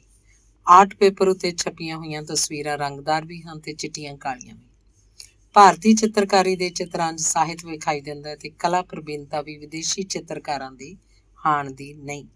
ਹਰ ਅੰਕ 'ਚ ਕੁਝ ਸਫ਼ੇ ਬਾਲ ਸਾਹਿਤ ਨੂੰ ਵੀ ਦਿੱਤੇ ਹਨ। ਫੁਲਵਾੜੀ ਦੇ ਅੰਕਾਂ 'ਚ ਕਰਮ ਸਿੰਘ ਹਿਸਟੋਰੀਅਨ ਦੇ ਲੇਖ, ਸਿੱਖ ਰਾਜ ਸਮੇਂ ਦੇ ਬਿਰਧਾਂ ਦੇ ਬਿਆਨ, ਗਿਆਨ ਵਧਾਊ ਤੇ ਦਿਲਚਸਪ ਹਨ। ਗਿਆਨੀ ਹੀਰਾ ਸਿੰਘ ਦਰਦ ਸੰਪਾਦਕ ਫੁਲਵਾੜੀ ਲਿਖਦੇ ਹਨ: ਸਰਦਾਰ ਕਰਮ ਸਿੰਘ ਹੋਰੀ 1905 ਵਿੱਚ ਕਾਲਜ ਦੀ ਪੜ੍ਹਾਈ ਵਿੱਚੇ ਛੱਡ ਕੇ ਬਿਰਧ ਸਿੰਘਾਂ ਦੇ ਬਿਆਨ ਇਕੱਠੇ ਕਰਨ ਤੁਰ ਪਏ। 1905 ਵਿੱਚ ਆਪ ਕੈਰੋਂ ਦੇ ਨਿਹੰਗ ਗੁਰਦਿੱਤ ਸਿੰਘ ਜੀ ਨੂੰ ਮਿਲੇ। ਉਸ ਵੇਲੇ ਉਹਨਾਂ ਦੀ ਉਮਰ 100 ਸਾਲ ਦੇ ਕਰੀਬ ਸੀ। ਸਰੀਰ ਅਰੋਗ, ਚੇਤਾ ਬੜਾ ਚੰਗਾ, ਹਰ ਇੱਕ ਬੀਤੀ ਗੱਲ ਸੋਹਣੀ ਤਰ੍ਹਾਂ ਬਿਆਨ ਕਰਦੇ ਸਨ। ਇੱਕ ਹੋਰ ਬਿਰਧ ਬਾਬਾ ਹਸਨ ਕੁਲੀ ਬੇਗ ਮੁਗਲ ਦੇ ਬਿਆਨ ਨਾਲ ਟਿੱਪਣੀ ਇਸ ਤਰ੍ਹਾਂ ਹੈ, ਇਹ ਬਾਬਾ ਹੋਰੀ ਪੱਟੀ ਦੇ ਰਹਿਣ ਵਾਲੇ ਸਨ, ਅਕਾਲ ਰੈਜੀਮੈਂਟ ਦੇ ਸਵਾਰ ਸਨ ਤੇ ਸਿੱਖਾਂ ਦੀਆਂ ਕਈ ਲੜਾਈਆਂ 'ਚ ਸ਼ਾਮਲ ਰਹੇ ਸਨ। ਇਹਨਾਂ ਨੂੰ ਸਰਦਾਰ ਕਰਮ ਸਿੰਘ ਜੀ ਹਿਸਟੋਰੀਅਨ ਮਾਰਚ 1905 ਵਿੱਚ ਜਾ ਕੇ ਮਿਲੇ ਸਨ। ਉਸ ਵੇਲੇ ਇਹਨਾਂ ਦੀ ਉਮਰ 100 ਸਾਲ ਦੇ ਲਗਭਗ ਸੀ।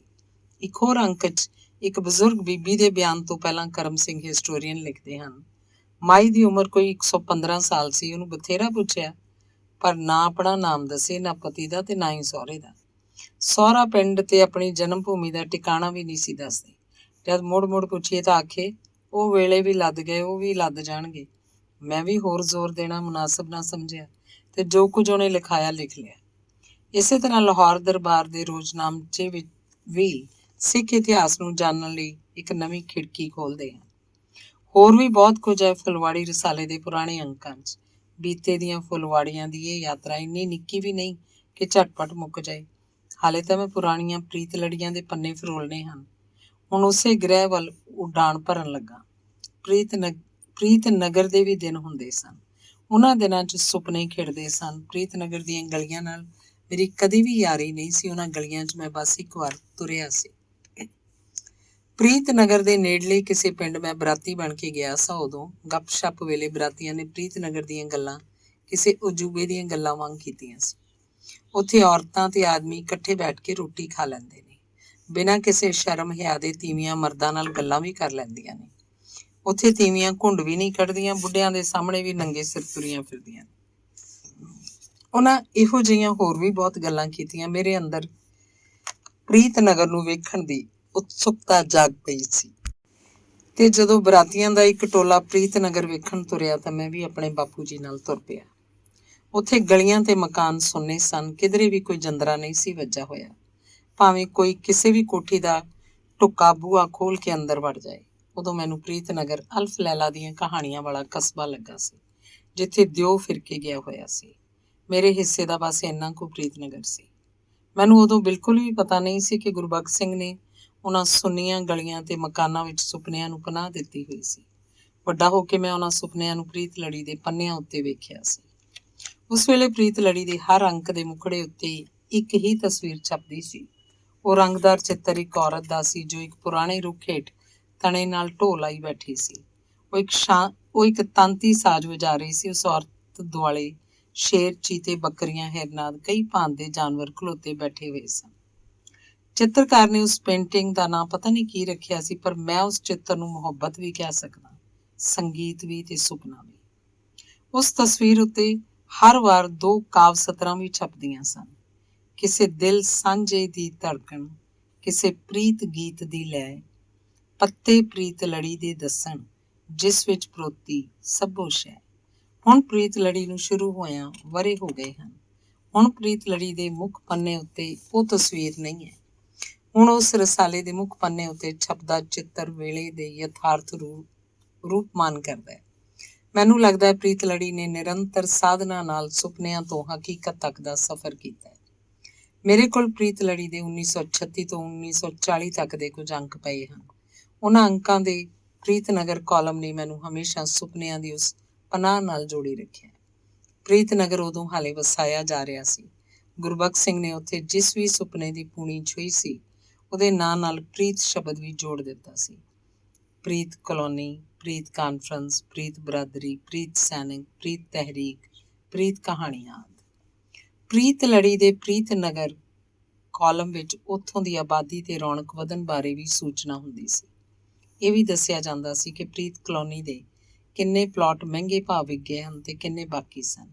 ਇਸੇ ਕਾਲਮ 'ਚ ਪ੍ਰੀਤ ਸਕੂਲ ਵਿੱਚ ਦਾਖਲੇ ਦੇ ਖਰਚਿਆਂ ਬਾਰੇ ਵੇਰਵਾ ਦਿੰਦਿਆਂ ਇਸ ਤਰ੍ਹਾਂ ਲਿਖਿਆ ਹੋਇਆ ਹੈ, ਲਾਰੀ ਦਾ ਕਿਰਾਇਆ 5 ਰੁਪਏ ਮਹੀਨਾ, ਸਕੂਲ ਦੀ ਫੀਸ 5 ਰੁਪਏ ਮਹੀਨਾ, ਖੁਰਾਕ ਦਾ ਖਰਚਾ 3 ਰੁਪਏ ਮਹੀਨਾ ਹੋਏਗਾ। ਤੇ ਇਸ ਵਿੱਚ ਸ਼ੱਕ ਨਹੀਂ ਕਿ ਬਹੁਤੇ ਮਾਪੇ ਇੰਨਾ ਖਰਚ ਨਹੀਂ ਦੇ ਸਕਣਗੇ, ਪਰ ਫਿਲਹਾਲ ਇਦੋਂ ਘੱਟ ਖਰਚੇ ਉੱਤੇ ਇਹੋ ਜਿਹਾ ਸਕੂਲ ਨਹੀਂ ਚਲਾਇਆ ਜਾ ਸਕਦਾ। ਉਸ ਵੇਲੇ ਕੱਟੜਵਾਦੀ ਲੋਕ ਗੁਰਬਖਸ਼ ਸਿੰਘ ਦੇ ਕੰਮਾਂ ਦੀ ਕਰੜੇ ਸ਼ਬਦਾਂ 'ਚ ਨਿੰਦਾ ਕਰਦੇ ਰਹਿੰਦੇ ਸਨ। ਪ੍ਰੀਤ ਲੜੀ ਰਸਾਲੇ ਨੂੰ ਵੀ ਸਤਿਕਾਰ ਦੀਆਂ ਨਜ਼ਰਾਂ ਨਾਲ ਨਹੀਂ ਸੀ ਵੇਖਿਆ ਜਾਂਦਾ। ਮੈਂ ਤਾਂ ਇੱਥੋਂ ਤੱਕ ਵੀ ਸੁਣਿਆ ਕਿ ਇੱਕ ਧਾਰਮਿਕ ਅਦਾਰੇ 'ਚ ਕੋਈ ਨੌਕਰੀ ਕਰੇ ਤਾਂ ਉਹ ਨੌਕਰੀ ਦੀਆਂ ਕੁਝ ਸ਼ਰਤਾਂ ਉੱਤੇ ਦਸਤਖਤ ਕਰਵਾਉਂਦੇ ਸਨ। ਉਹਨਾਂ ਸ਼ਰਤਾਂ 'ਚ ਇੱਕ ਸ਼ਰਤ ਇਹ ਸੀ, ਮੈਂ ਗੁਰਬਖਸ਼ ਸਿੰਘ ਦੀ ਪ੍ਰੀਤ ਲੜੀ ਤੇ ਉਹਦੀ ਕੋਈ ਵੀ ਪੁਸਤਕ ਨਹੀਂ ਪੜ੍ਹਾਂਗਾ। ਪ੍ਰੀਤ ਲੜੀ ਦਾ ਵਿਰੋਧ ਕਰਨ ਵਾਲਿਆਂ ਦੇ ਹਵਾਲੇ ਨਾਲ ਗੁਰਬਖਸ਼ ਸਿੰਘ ਨੇ ਲਿਖਿਆ ਸੀ, ਮੁਖਾਲਫਤ ਦੀ ਸਿੱਧੀ ਟੱਕਰ ਸਾਨੂੰ ਘਬਰਾ ਨਹੀਂ ਸਕਦੀ। ਸਿਰਫ ਕਾਨੂੰਨੀ ਮੁਸ਼ਕਲ ਦਾ ਡਰ ਸੀ, ਜਿਹਦੇ ਜ਼ਰੀਏ ਸਾਡਾ ਸਕੂਲ ਬੇਕਾਰ ਕੀਤਾ ਜਾ ਸਕਦਾ ਹੈ। ਆਪ ਨੂੰ ਕੀ ਦੱਸਿਆ ਜਾਏ, ਮੁਖਾਲਫਤ ਕੁੜਮਾਈਆਂ ਛੁਡਾ ਰਹੀ ਹੈ, ਆਈਆਂ ਜੰਜਾਂ ਮੁੜਾ ਰਹੀ ਹੈ। ਮਹਿਕਮਾ ਤਾਲੀਮ ਉੱਤੇ ਪ੍ਰੀਤ ਲੜੀ ਦੇ ਖਿਲਾਫ ਜ਼ੋਰ ਪਾ ਰਹੀ ਹੈ। ਘਰੋਂ ਘਰੀ ਜਾ ਕੇ ਡਰਾ ਕੇ, ਧਮਕਾ ਕੇ, ਪ੍ਰੇਰ ਕੇ, ਤਰਲਾ ਕਰਕੇ ਪ੍ਰੀਤ ਲੜੀ ਬੰਦ ਕਰਾਉਣ ਦਾ ਯਤਨ ਕਰ ਰਹੀ ਹੈ। ਪਰ ਰਸਾਲਾ ਬੰਦ ਨਹੀਂ ਸੀ ਹੋਇਆ। ਲੋਕਾਂ ਨੂੰ ਗੁਰਬਖਸ਼ ਸਿੰਘ ਦੇ ਨੁਕਤਾ ਨਿਗਾਹ ਦੀ ਵੀ ਸਮਝ ਪੈਣ ਲੱਗ ਪਈ ਸੀ ਤੇ ਸਿਰੜ ਦੀ ਵੀ। ਮੈਂ ਇੱਕ ਵਾਰ ਉਪਿੰਦਰ ਨਾਥ ਅਸ਼ਕ ਦਾ ਹਿੰਦੀ ਨਾਵਲ ਬੜੀ ਬੜੀ ਆਂਖੇ ਪੜ੍ਹਿਆ ਸੀ। ਉਸ ਨਾਵਲ ਰਾਹੀਂ ਵੀ ਮੈਂ ਪ੍ਰੀਤ ਨਗਰ ਘੁੰਮਿਆ ਸੀ। ਪੁਰਾਣੀਆਂ ਪ੍ਰੀਤ ਲੜੀਆਂ 'ਚ ਉਪਿੰਦਰ ਨਾਥ ਅਸ਼ਕ ਇੱਕ ਪੰਜਾਬੀ ਲੇਖਕ ਵਜੋਂ ਛਪਿਆ ਹੈ। ਦਰਅਸਲ ਅਸ਼ਕ ਪੰਜਾਬੀ ਦਾ ਲੇਖਕ ਹੀ ਸੀ, ਬਾਅਦ 'ਚ ਉਹਨੇ ਹਿੰਦੀ 'ਚ ਲਿਖਣਾ ਸ਼ੁਰੂ ਕਰ ਦਿੱਤਾ। ਉਸ ਵੇਲੇ ਪ੍ਰੀਤ ਲੜੀ 'ਚ ਛਪਣ ਵਾਲੇ ਲੇਖਕਾਂ ਵਿੱਚੋਂ ਅੱਜ ਵੀ ਅਸੀਂ ਕਈਆਂ ਨੂੰ ਜਾਣਦੇ ਪੜ੍ਹਦੇ ਹਾਂ। ਮੁਰਕੀਆਂ ਕਹਾਣੀ ਵਾਲਾ ਨੌਰੰਗ ਸਿੰਘ ਇੱਕ ਕਵੀ ਵਜੋਂ ਵੀ ਪ੍ਰੀਤ ਲੜੀ 'ਚ ਬਹੁਤ ਛਪਿਆ ਹੈ। ਸਾਵੇ ਪੱਤਰ ਵਾਲਾ ਪ੍ਰੋਫੈਸਰ ਮੋਹਨ ਸਿੰਘ ਮਾਹਰ ਪ੍ਰੀਤ ਲੜੀ 'ਚ ਇੱਕ ਕਹਾਣੀਕਾਰ ਵਜੋਂ ਵੀ ਉਜਾਗਰ ਹੋਇਆ। ਉਸ ਵੇਲੇ ਦੇ ਪ੍ਰੀਤ ਲੜੀ ਦੇ ਲੇਖਕਾਂ 'ਚ ਡਾਕਟਰ ਦੀਵਾਨ ਸਿੰਘ ਕਾਲੇ ਪਾਣੀ, ਲਾਲਾ ਧਨੀ ਰਾਮ ਚਾਤਰਿਕ, ਦਰਸ਼ਨ ਸਿੰਘ ਅਵਾਰਾ, ਈਸ਼ਵਰ ਚਿੱਤਰਕਾਰ, ਦਵਿੰਦਰ ਸਤਿਆਰਥੀ, ਨੋਰਾ ਰਿਚਰਡ, ਪਿਆਰਾ ਸਿੰਘ ਸਹਿਰਾਈ, ਅੰਮ੍ਰਿਤ ਕੌਰ, ਅੰਮ੍ਰਿਤਾ ਪ੍ਰੀਤਮ ਆਦਿ ਕੁਝ ਕੁ ਉੱਘੇ ਨਾਂ ਹਨ। ਸੁਖਾਵੀਂ ਸੁਧਰੀ ਜ਼ਿੰਦਗੀ, ਚਰਿੱਤਰ ਤੇ ਸ਼ਖਸੀਅਤ ਨਿਰਮਾਣ, ਪ੍ਰਸੰਨ ਲੰਮੀ ਉਮਰ ਆਦਿ ਵਿਸ਼ਿਆਂ ਨਾਲ ਸੰਬੰਧਿਤ ਲੇਖ ਮਿਆਰੀ ਤੇ ਪੰਜਾਬੀ ਪਾਠਕਾਂ ਲਈ ਨਵੇਂ ਹਨ। ਕਹਾਣੀਆਂ, ਕਵਿਤਾਵਾਂ, ਰਾਜਨੀਤਿਕ ਲੇਖ ਤੇ ਕਦੀ ਕਦਾਈ ਬਾਲ ਸਾਹਿਤ ਵੀ ਪ੍ਰੀਤ ਲੜੀ ਦੇ ਪੰਨਿਆਂ ਦੀ ਸ਼ੋਭਾ ਬਣਦਾ ਰਿਹਾ। ਔਰਤ ਦੇ ਹੱਕਾਂ ਦੀ ਲੜਾਈ 'ਚ ਪ੍ਰੀਤ ਲੜੀ ਦੇ ਪੁਰਾਣੇ ਅੰਕ ਮਜ਼ਬੂਤ ਧਿਰ ਵਜੋਂ ਦਿਖਾਈ ਦਿੰਦੇ ਹਨ। ਇਸਤਰੀ ਨੂੰ ਸਦੀਵੀ ਇਸਤਰੀ ਦੇ ਰੂਪ 'ਚ ਵੇਖਣ ਦੀ ਇੱਛਾ ਪ੍ਰੀਤ ਲੜੀ ਦੀ ਵਿਚਾਰਧਾਰਾ 'ਚ ਸਮੋਈ ਹੋਈ ਪ੍ਰਤੀਤ ਹੁੰਦੀ ਹੈ। ਮਈ 39 ਦੇ ਅੰਕ ਸੁੰਦਰਤਾ ਮੁਕਾਬਲਿਆਂ ਦਾ ਵਰਣਨ ਹੈ। ਲੇਖ ਦੇ ਨਾਲ ਸੁੰਦਰਤਾ ਮੁਕਾਬਲੇ 'ਚ ਭਾਗ ਲੈ ਰਹੀਆਂ ਸੁੰਦਰੀਆਂ ਦੀ ਤਸਵੀਰ ਵੀ ਹੈ। ਅੱਜ ਉਹ ਤਸਵੀਰ ਤੇ ਲੇਖ ਆਮ ਜਿਹਾ ਲੱਗਦਾ ਹੈ, ਪਰ 1939 'ਚ ਉਸ ਲੇਖ ਤੇ ਤਸਵੀਰ ਨੇ ਕਈ ਪਾਰਸਾ ਤਬੀਅਤ ਲੋਕਾਂ ਨੂੰ ਪਰੇਸ਼ਾਨ ਕੀਤਾ ਸੀ। ਸਭ ਵਿਰੋਧਾਂ ਦੇ ਬਾਵਜੂਦ ਪ੍ਰੀਤ ਲੜੀ ਨੇ ਉਸ ਵੇਲੇ ਦੀਆਂ ਮਾਨਤਾਵਾਂ ਨੂੰ ਉਲੰਘਿਆ ਸੀ। ਔਰਤ ਦੁਆਲੇ ਵਲੀਆਂ ਹੋਈਆਂ ਵਲਗਣਾਂ ਨੂੰ ਤੋੜਿਆ ਸੀ। ਉਦੋਂ ਹੀ ਇੱਕ ਅੰਕ 'ਚ ਅੰਮ੍ਰਿਤ ਕੌਰ ਦੀ ਕਵਿਤਾ ਛਪੀ ਸੀ, ਇੱਕ ਨਿੱਕੀ ਨਿੱਕੀ ਆ ਨਿਕਲੀ ਮੇਰੇ ਕੁੱਟੇ ਮੀਟੇ ਬੁੱਲਾਂ 'ਚੋਂ, ਕਿ ਮੇਰਾ ਕਿਸੇ ਤੇ ਹੱਕ ਨਹੀਂ ਜੀਵਨ ਦੀਆਂ ਲੱਖਾਂ ਖੁੱਲ੍ਹਾਂ 'ਚੋਂ। ਉਸ ਵੇਲੇ ਦੇ ਕੱਟੜਪੰਥੀਆਂ ਲਈ ਅੰਮ੍ਰਿਤ ਕੌਰ ਦੀ ਇਹ ਕਵਿਤਾ ਸਿੱਧਾ ਵਿਦਰੋਹ ਸੀ। ਉਹਨਾਂ ਭਾਣੇ ਤਾਂ ਜੇ ਔਰਤ ਨੇ ਲੇਖਕ ਬਣਨਾ ਹੈ ਤਾਂ ਇਹ ਧਰਮ ਦੇ ਦਾਇਰੇ ਅੰਦਰ ਰਹਿ ਕੇ ਲਿਖੇ। ਇੱਕ ਅਦਬ ਵਾਲੇ ਰਸਾਲੇ ਉਪਦੇਸ਼ਕ ਨੇ ਤਾਂ ਬੇਅਦਬ ਹੋ ਕੇ ਪ੍ਰੀਤ ਲੜੀ ਦੇ ਸੰਪਾਦਕ ਤੇ ਅੰਮ੍ਰਿਤ ਕੌਰ ਦੇ ਖਿਲਾਫ ਬਹੁਤ ਹੀ ਮਾੜੇ ਸ਼ਬਦਾਂ 'ਚ ਲਿਖਿਆ ਸੀ। ਉਪਦੇਸ਼ਕ ਦੀ ਅਸ਼ਲੀਲਤਾ ਵਿੱਚ ਉਸ ਵੇਲੇ ਦੇ ਕੁਝ ਹੋਰ ਰਸਾਲੇ ਤੇ ਅਖਬਾਰ ਵੀ ਸ਼ਾਮਲ ਹੋ ਗਏ ਸਨ। ਜਵਾਬ ਵਿੱਚ ਗੁਰਬਖਸ਼ ਸਿੰਘ ਨੇ ਇਸਤਰੀ ਦੀ ਆਜ਼ਾਦੀ ਦੇ ਮਸਲੇ ਨੂੰ ਉਭਾਰਿਆ ਸੀ। ਅੰਮ੍ਰਿਤ ਕੌਰ ਦੀ ਕਵਿਤਾ ਤੋਂ ਕੁਝ ਮਹੀਨੇ ਪਹਿਲਾਂ ਹੀ ਲਾਲਾ ਧਨੀ ਰਾਮ ਚਾਤਰਿਕ ਦੀ ਕਵਿਤਾ ਪ੍ਰੀਤ ਲੜੀ 'ਚ ਛਪੀ ਸੀ, ਇੱਕ ਤੂੰ ਹੋਵੇਂ ਇੱਕ ਮੈਂ ਹੋਵਾਂ, ਤੇਰੇ ਗਲ 'ਚ ਮੇਰੀ ਬਾਂਹ ਹੋਵੇ, ਹਰ ਪਾਸੇ ਚੁੱਪ-ਚਾਂ ਹੋਵੇ। ਗੁਰਬਖਸ਼ ਸਿੰਘ ਨੇ ਚਾਤਰਿਕ ਦੀ ਇਸ ਲੰਮੀ ਕਵਿਤਾ ਦਾ ਹਵਾਲਾ ਦੇ ਕੇ ਇਸਤਰੀ ਦਾ ਸਨਮਾਨ ਨਾਂ ਦਾ ਲੇਖ ਲਿਖਿਆ ਸੀ। ਉਸ ਲਿਖਿਆ ਸੀ, ਅੰਮ੍ਰਿਤ ਕੌਰ ਤੇ ਚਾਤਰਿਕ ਦੀਆਂ ਕਵਿਤਾਵਾਂ ਭਾਵਨਾਵਾਂ ਦੀਆਂ ਕਵਿਤਾਵਾਂ ਸਨ। ਜੇ ਇੱਕ ਮਰਦ ਲੇਖਕ ਨੂੰ ਦਿਲ ਦੀ ਕਹਿਣ ਦਾ ਹੱਕ ਹੈ ਤਾਂ ਉਹ ਹੱਕ ਇੱਕ ਔਰਤ ਲੇਖਕ ਕੋਲ ਵੀ ਬਰਾਬਰ ਦਾ ਹੈ। ਗੁਰਬਖਸ਼ ਸਿੰਘ ਦੇ ਲੇਖ ਨੇ ਵਾਹ ਵਰੋਲੇ ਨੂੰ ਸ਼ਾਂਤ ਕੀਤਾ ਸੀ। ਅੰਮ੍ਰਿਤ ਕੌਰ ਤੋਂ ਪਿੱਛੋਂ ਵੀ ਬੰਦਿਸ਼ਾਂ ਤੋਂ ਮੁਕਤ ਹੋ ਕੇ ਲਿਖਦੀ ਰਹੀ। ਉਦੋਂ ਕਿਸੇ ਨੂੰ ਚੇਤਾ ਵੀ ਨਹੀਂ ਸੀ ਕਿ ਇਸੇ ਅੰਮ੍ਰਿਤ ਕੌਰ ਨੇ ਇੱਕ ਦਿਨ ਸਿਰਮੌਰ ਲੇਖਕ ਅੰਮ੍ਰਿਤਾ ਪ੍ਰੀਤਮ ਹੋ ਜਾਣਾ ਹੈ। ਔਰਤ ਦੇ ਹੱਕਾਂ ਲਈ ਜਿਹੜੀ ਮੋਮਬੱਤੀ ਉਦੋਂ ਬਾਲੀ ਸੀ, ਅੱਜ ਵੀ ਬਲ ਰਹੀ ਹੈ। ਪ੍ਰੀਤ ਲੜੀ ਦੇ ਪੁਰਾਣੇ ਅੰਕਾਂ 'ਚ ਕਦੀ ਨਿਸਬਤ ਰੋਡ ਲਾਹੌਰ ਦਾ ਸਿਰਨਾਵਾਂ ਛਪਿਆ ਵੀ ਮਿਲਦਾ ਹੈ ਤੇ ਕਦੀ ਮਾਲ ਟਾਊਨ ਲਾਹੌਰ ਦਾ ਵੀ। ਪ੍ਰੀਤ ਨਗਰ ਦੇ ਸੁਪਨੇ ਵੇਲੇ ਪ੍ਰੀਤ ਲੜੀ ਦਾ ਪੱਕਾ ਸਿਰਨਾਵਾਂ ਪ੍ਰੀਤ ਨਗਰ ਦਾ ਹੋ ਗਿਆ ਸੀ। ਹੁਣ ਪ੍ਰੀਤ ਲੜੀ ਉੱਤੇ ਚੰਡੀਗੜ੍ਹ ਦਾ ਨਾਂ ਵੀ ਬੋਲਦਾ ਹੈ। 1937 'ਚ ਪ੍ਰੀਤ ਲੜੀ ਦੇ ਇੱਕ ਅੰਕ ਦੀ ਕੀਮਤ 6 ਆਨੇ ਹੁੰਦੀ ਸੀ।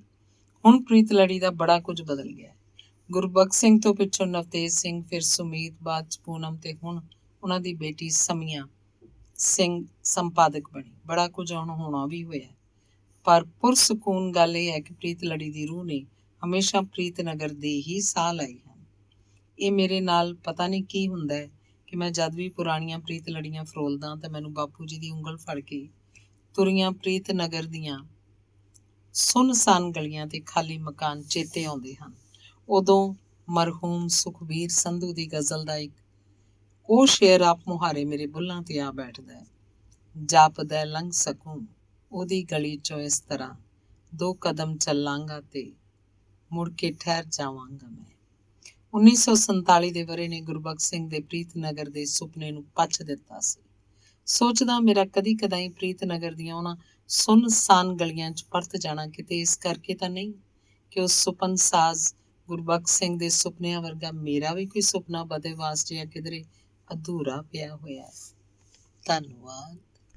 ਅਗਲਾ ਲੇਖ ਹੈ ਇੱਕ ਪਰੀ ਕਥਾ ਦੇ ਉਦਾਸ ਵਰਕੇ। ਉਸ ਹੁਸੀਨ ਔਰਤ ਨੂੰ ਮੈਂ ਜੀਵਨ 'ਚ ਸਿਰਫ ਇੱਕ ਵਾਰ ਮਿਲਿਆ ਸਾਂ। ਉਹ ਨਿੱਕੀ ਜਿਹੀ ਕਹਾਣੀ ਵਾਂਗ ਸੀ। ਐਡਿਊ ਹੈਂਡੀਕ ਸੀ ਉਹਦਾ ਨਾਂ। ਉਹ ਕੋਈ ਆਮ ਔਰਤ ਨਹੀਂ ਸੀ। ਗੂੰਗੀਆਂ ਫਿਲਮਾਂ ਦੇ ਜ਼ਮਾਨੇ 'ਚੋਂ ਅਸਮੀ ਭਾਸ਼ਾ ਦੀ ਬੋਲਣ ਵਾਲੀ ਪਹਿਲੀ ਫਿਲਮ ਜੋਇਮਤੀ ਦੀ ਹੀਰੋਇਨ ਸੀ। ਦੋਸਤਾਂ ਨੇ ਕਿਹਾ ਮੈਨੂੰ ਐਡਿਊ ਬਾਰੇ ਨਾਵਲ ਲਿਖਣਾ ਚਾਹੀਦਾ ਸੀ, ਪਰ ਮੈਂ ਕਿਸ ਤਰ੍ਹਾਂ ਲਿਖਦਾ ਉਹ ਨਾਵਲ। ਮੇਰੀ ਪੋਸਟਿੰਗ ਉਦੋਂ ਅਸਾਮ ਦੀ ਸੀ। ਅਸਾਮ ਦੀ ਰਹਿਤਲ ਅਜਨਬੀ ਸੀ ਮੇਰੇ ਲਈ। ਬਸ ਪਿੱਤਲੀ ਜਿਹੀ ਜਾਣਕਾਰੀ ਸੀ ਮੈਨੂੰ ਉਹਨਾਂ ਲੋਕਾਂ ਦੇ ਜਿਉਣ ਮਰਨ ਦੀ। ਜਿੱਥੇ ਮੈਂ ਸਾਂ ਉਸ ਖਿਲਰੇ ਪੁਲਰੇ ਜਿਹੇ ਪਿੰਡ ਦਾ ਨਾਮ ਭਾਲੂ ਕਮਾਰਾ ਸੀ। ਉਹ ਹਰੇ ਭਰੇ ਜੰਗਲ ਦਾ ਇਲਾਕਾ ਸੀ। ਦੂਰ ਤੱਕ ਰੁੱਖ ਹੀ ਰੁੱਖ ਜਾਂ ਫਿਰ ਮੀਲਾਂ ਤੱਕ ਫੈਲੇ ਹੋਏ ਚਾਹ ਦੇ ਬਾਗ ਸਨ। ਲੋਕਾਂ ਦੇ ਘਰ ਬਾਂਸਾਂ ਦੇ ਬਣੇ ਸਨ। ਬਾਂਸਾਂ ਦੀਆਂ ਕੰਧਾਂ ਨੂੰ ਮਿੱਟੀ ਨਾਲ ਲਿਪ ਲੈਂਦੇ ਸਨ। ਉਹ ਮਕਾਨ ਝੁੱਗੀਆਂ ਢਾਰਿਆਂ ਵਾਂਗੂ ਸਨ। ਘਰ ਜੰਗਲ 'ਚ ਗੁਆਚੇ ਹੋਏ ਤੇ ਟਾਵੇਂ ਟਾਵੇਂ ਵਿਖਾਈ ਦਿੰਦੇ ਸਨ। ਉੱਥੇ ਹਰ ਮਕਾਨ ਦੇ ਨਾਲ ਲੱਗਦੀ ਨਿੱਕੀ ਜਿਹੀ ਛੱਪੜੀ ਸੀ। ਉੱਥੋਂ ਮਿੱਟੀ ਪੁੱਟ ਕੇ ਮਕਾਨ ਲਈ ਵਰਤਣ ਕਾਰਨ ਛੱਪੜੀ ਬਣ ਜਾਂਦੀ ਸੀ। ਘਰਾਂ ਦੇ ਵਸਨੀਕ ਉਹਨਾਂ ਛੱਪੜੀਆਂ 'ਚ ਮੱਛੀਆਂ ਪਾਲਦੇ ਸਨ। ਉਹ ਮੱਛੀਆਂ ਨਿੱਕੀਆਂ ਨਿੱਕੀਆਂ ਸਨ ਤੇ ਘਰਾਂ ਦੇ ਜੀਆਂ ਦਾ ਭੋਜਨ ਸਨ। ਘਰਾਂ ਦੇ ਨਿੱਕੇ ਵਿਹੜਿਆਂ 'ਚ ਸੁਪਾਰੀਆਂ ਦੇ ਲੰਮਸਲੰਮੇ ਰੁੱਖ ਸਨ। ਹਵਾ ਵਗਦੀ ਸੀ ਤਾਂ ਰੁੱਖ ਝੂਮਣ ਲੱਗ ਪੈਂਦੇ ਸਨ। ਲਗਭਗ ਹਰ ਘਰ ਕੋਲ ਬਾਂਸਾਂ ਦਾ ਆਪਣਾ ਝੁੰਡ ਸੀ। ਉਹਨਾਂ ਬਾਂਸਾਂ ਤੋਂ ਦੁਨੀਆ ਭਰ ਦੇ ਕੰਮ ਲੈਂਦੇ ਸਨ। ਭਾਲੂ ਕਮਾਰਾ ਵਰਗਾ ਹੀ ਇੱਕ ਹੋਰ ਪਿੰਡ ਸੀ, ਪਾਣੀ ਡੈਂਗੀਆ। ਗੋਲਾ ਘਾਟ ਦਾ ਉਹ ਪਿੰਡ ਭਾਲੂ ਕਮਾਰਾ ਤੋਂ ਦੂਰ ਸੀ। ਹੀਰੋਇਨ ਐਡਿਊ ਹੈਂਡੀਕ ਉਸ ਪਿੰਡ ਵਿੱਚ ਰਹਿੰਦੀ ਸੀ। ਐਡਿਊ ਬਾਰੇ ਨਾਵਲ ਲਿਖਣ ਲਈ ਮੈਂ ਸਿਰਫ ਅਸਾਮ ਪ੍ਰਾਂਤ ਦੇ ਭੂਗੋਲ ਨੂੰ ਹੀ ਨਹੀਂ ਸੀ ਚਿਤਰਨਾ, ਅਸਾਮੀ ਪਾਤਰਾਂ ਦੇ ਧੱਕ ਧੱਕ ਕਰਦੇ ਦਿਲਾਂ ਦੀ ਇਬਾਰਤ ਵੀ ਲਿਖਣੀ ਸੀ। ਅਸਮੀ ਭਾਸ਼ਾ ਮੈਂ ਨਹੀਂ ਸੀ ਜਾਣਦਾ, ਉਹਨਾਂ ਦੀਆਂ ਪਰੰਪਰਾਵਾਂ ਤੇ ਰੀਤੀ ਰਿਵਾਜ਼ਾਂ ਤੋਂ ਵੀ ਬੇਖਬਰ ਸੀ। ਇੱਕ ਦੋਸਤ ਨੇ ਮਿਹਣਾ ਮਾਰਨ ਵਾਂਗ ਸਲਾਹ ਦਿੱਤੀ, ਨਾਵਲ ਲਿਖਣ ਲਈ ਤਾਂ ਕਿੰਨੀ ਖੋਜਬੀਨ ਕਰਦੇ ਨੇ ਲੇਖਕ, ਕੀ ਤੂੰ ਇੰਨਾ ਵੀ ਨਹੀਂ ਕਰ ਸਕਦਾ ਕਿ ਗੱਡੀ 'ਚ ਬੈਠ ਕੇ ਅਸਾਮ ਚਲਿਆ ਜਾਏ। ਉੱਥੇ ਹਫ਼ਤਾ 10 ਦਿਨ ਰਹੇ। ਉੱਥੇ ਐਡਿਊ ਹੈਂਡੀਕ ਦੇ ਪਿੰਡ ਦੀਆਂ ਗਲੀਆਂ 'ਚ ਤੁਰੇ। ਉਸ ਪ੍ਰੇਮੀ ਨੂੰ ਵੀ ਲੱਭੇ ਜਿਹਦੇ ਮਨ ਵਿੱਚ ਉਹਦੇ ਨਾਲ ਜਿਉਣ ਦੀ ਰੀਝ ਸੀ। ਉਹਨਾਂ ਲੋਕਾਂ ਨਾਲ ਵੀ ਗੱਲਾਂ ਕਰੇ ਜਿਹੜੇ ਉਹਨੂੰ ਨੇੜਿਓਂ ਜਾਣਦੇ ਸਨ। ਸੰਨ 1981 ਤੋਂ 83 ਦੇ ਅੱਧ ਤੱਕ ਮੈਂ ਅਸਾਮ 'ਚ ਸਾਂ। ਹੁਣ ਐਡਿਊ ਹੈਂਡੀਕ ਦੇ ਦੇਸ਼ ਨੂੰ ਆਖੀ ਅਲਵਿਦਾ ਦਾ 33ਵਾਂ ਵਰ੍ਹਾ ਸੀ ਤੇ ਉਹ ਹਸੀਨ ਔਰਤ ਮੇਰੇ ਚੇਤੇ 'ਚ ਜਿਉਂਦੀ ਸੀ ਅਜੇ ਤੱਕ। ਉਹ 100ਵੀਂ ਹੱਕਦਾਰ ਸੀ ਇੱਕ ਅਦਦ ਨਾਵਲ ਦੀ। ਅਜਬ ਗਜ਼ਬ ਸੀ ਉਸ ਹੀਰੋਇਨ ਦੀ ਕਹਾਣੀ। ਦੂਸਰਾ ਭਾਗ। ਅਸਾਮ ਦੀ ਲੋਕਲ ਅਖਬਾਰ 'ਚ ਐਡਿਊ ਹੈਂਡੀਕ ਬਾਰੇ ਇੱਕ ਨਿੱਕਾ ਜਿਹਾ ਮਜ਼ਮੂਨ ਛਪਿਆ ਸੀ। ਮਨ 'ਚ ਪਤਾ ਨਹੀਂ ਕੀ ਆਈ, ਮੈਂ ਅਖਬਾਰ ਦੀ ਉਹ ਕਾਤਰ ਸਾਂਭ ਲਈ। ਉਦੋਂ ਮੇਰਾ ਐਡਿਊ ਹੈਂਡੀਕ ਨੂੰ ਮਿਲਣ ਨੂੰ ਜੀ ਕੀਤਾ ਸੀ। ਉਹਦਾ ਪਿੰਡ ਇੰਨਾ ਦੂਰ ਵੀ ਨਹੀਂ ਸੀ ਕਿ ਮੈਂ ਉੱਥੇ ਨਾ ਪਹੁੰਚ ਸਕਦਾ ਹੋਵਾਂ, ਪਰ ਫੌਜੀ ਅਨੁਸ਼ਾਸਨ ਨੇ ਮੇਰੀਆਂ ਤਣਾਵਾਂ ਕੱਸੀਆਂ ਹੋਈਆਂ ਸਨ।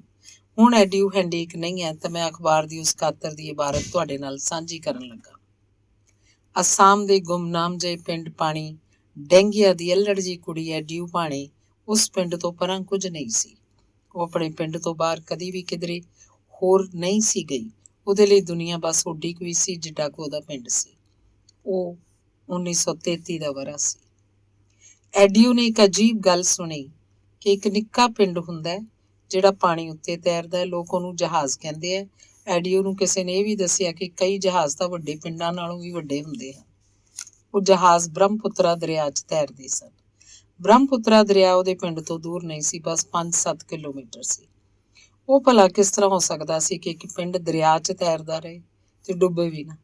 ਐਡਿਊ ਨੂੰ ਇਹ ਗੱਲ ਨਿਰੀ ਗੱਪ ਜਾਪਦੀ ਸੀ। ਐਡਿਊ ਦਾ ਚਚੇਰਾ ਭਰਾ ਡਿੰਬਾ ਗੁਹੇਨ ਆਪਣੇ ਕੰਮ ਦੇ ਸਿਲਸਿਲੇ 'ਚ ਪਿੰਡ ਤੋਂ ਬਾਹਰ ਜਾਂਦਾ ਰਹਿੰਦਾ ਸੀ। ਉਹਨੇ ਡਿੰਬਾ ਨੂੰ ਕਿਹਾ, ਵੀਰ ਮੈਂ ਜਹਾਜ਼ ਵੇਖਣਾ ਹੈ। ਡਿੰਬਾ ਨੇ ਹੱਸ ਕੇ ਉਹਦੀ ਗੱਲ ਟਾਲ ਦਿੱਤੀ। ਉਹਨੇ ਆਪਣੇ ਪਿਤਾ ਨੂੰ ਆਖਿਆ, ਬਾਪੂ ਜੀ ਮੈਂ ਜਹਾਜ਼ ਵੇਖਣਾ ਹੈ। ਐਡੀ ਉਹਦੀ ਗੱਲ ਮੁੜ ਅਣਸੁਣੀ ਰਹਿ ਗਈ। ਫਿਰ ਇੱਕ ਕ੍ਰਿਸ਼ਮਾ ਹੋਇਆ। ਭਾਗ ਤੀਸਰਾ। ਉੱਤਰੀ ਅਸਾਮ ਦੇ ਤੇਜਪੁਰ ਦਾ ਜਿਓਤੀ ਪ੍ਰਸਾਦ ਅਗਰਵਾਲਾ ਜਰਮਨੀ ਤੋਂ ਸਿਨੇਮੈਟੋਗ੍ਰਾਫੀ ਦੀ ਸਿਖਲਾਈ ਲੈ ਕੇ ਦੇਸ਼ ਪਰਤਿਆ। ਉਹ ਜਰਮਨੀ ਤੋਂ ਤਕਨੀਕੀ ਗਿਆਨ ਦੇ ਇਲਾਵਾ ਇੱਕ ਸੁਪਨਾ ਵੀ ਚੁੱਕ ਕੇ ਨਾਲ ਲੈ ਆਇਆ ਸੀ। ਉਹਨੀ ਦਿਨੀ ਫਿਲਮਾਂ ਗੂੰਗੀਆਂ ਹੁੰਦੀਆਂ ਸੀ। ਬੋਲਣ ਵਾਲੀਆਂ ਫਿਲਮਾਂ ਬਣਾਉਣ ਦਾ ਗਿਆਨ ਬੜੇ ਥੋੜ੍ਹਿਆਂ ਕੋਲ ਸੀ। ਜਿਓਤੀ ਪ੍ਰਸਾਦ ਅਗਰਵਾਲਾ ਦੀ ਦਿਲੀ ਇੱਛਾ ਸੀ ਕਿ ਉਹ ਅਸਾਮੀ ਭਾਸ਼ਾ ਦੀ ਪਹਿਲੀ ਬੋਲਣ ਵਾਲੀ ਫਿਲਮ ਬਣਾਵੇ। ਜੋਇਮਤੀ ਉਸ ਫਿਲਮ ਦਾ ਨਾਂ ਸੀ। ਜਿਓਤੀ ਪ੍ਰਸਾਦ ਨੇ ਫਿਲਮ ਦੀ ਸਕ੍ਰਿਪਟ ਲਿਖ ਲਈ ਸੀ। ਉਹਨੂੰ ਉਸ ਫਿਲਮ ਲਈ ਹੀਰੋਇਨ ਦੀ ਤਲਾਸ਼ ਸੀ। ਫਿਲਮ 'ਚ ਐਕਟਿੰਗ ਕਰਨ ਲਈ ਨਾਇਕਾ ਲੱਭਣੀ ਅੱਤ ਦਾ ਔਖਾ ਕੰਮ ਸੀ। ਲੋਕ ਫਿਲਮਾਂ ਨੂੰ ਇੱਕ ਬਦਨਾਮ ਤੇ ਘਟੀਆ ਕਿੱਤਾ ਸਮਝਦੇ ਸੀ। ਇੱਜ਼ਤਦਾਰ ਘਰਾਂ ਦੀਆਂ ਕੁੜੀਆਂ ਫਿਲਮਾਂ 'ਚ ਕੰਮ ਨਹੀਂ ਸੀ ਕਰਦੀਆਂ। ਜਿਓਤੀ ਪ੍ਰਸਾਦ ਨੇ ਫਿਲਮ ਦੀ ਹੀਰੋਇਨ ਦੀ ਤਲਾਸ਼ ਲਈ ਅਖਬਾਰ 'ਚ ਇਸ਼ਤਿਹਾਰ ਦੇ ਦਿੱਤਾ। ਇਤਫਾਕ ਇਹ ਹੋਇਆ ਕਿ ਐਡੂਏ ਦੇ ਭਰਾ ਡਿੰਬਾ ਗੁਹੇਨ ਨੇ ਉਹ ਇਸ਼ਤਿਹਾਰ ਪੜ੍ਹ ਲਿਆ। ਡਿੰਬਾ ਜਿਓਤੀ ਪ੍ਰਸਾਦ ਨੂੰ ਥੋੜਾ ਜਿਹਾ ਜਾਣਦਾ ਸੀ। ਡਿੰਬਾ ਦੀ ਫਿਲਮਾਂ ਵਿੱਚ ਵੀ ਦਿਲਚਸਪੀ ਸੀ। ਐਡੀਊ ਹੈਂਡਿਕ ਉਸ ਇਸ਼ਤਿਹਾਰ 'ਚ ਦੱਸੀਆਂ ਲੋੜਾਂ ਉੱਤੇ ਐਨ ਪੂਰਾ ਉਤਰਦੀ ਸੀ। ਡਿੰਬਾ ਨੇ ਸੋਚਿਆ ਜੇ ਐਡੀਊ ਨੂੰ ਫਿਲਮ 'ਚ ਹੀਰੋਇਨ ਦਾ ਰੋਲ ਮਿਲ ਜਾਏ ਤਾਂ ਸ਼ਾਇਦ ਉਹਦਾ ਵੀ ਫਿਲਮ 'ਚ ਇੱਕ ਐਕਟਰ ਵਜੋਂ ਪੈਰ ਧਰਾਵਾ ਹੋ ਸਕਦਾ ਸੀ। ਉਹਨੇ ਅਸਲੀ ਗੱਲ ਮਨ 'ਚ ਰੱਖ ਕੇ ਐਡੀਊ ਨੂੰ ਆਖਿਆ, ਨਿੱਕੀਏ ਭੈਣੇ ਤੂੰ ਆਖਦੀ ਸੀ ਜਹਾਜ਼ ਵੇਖਣਾ।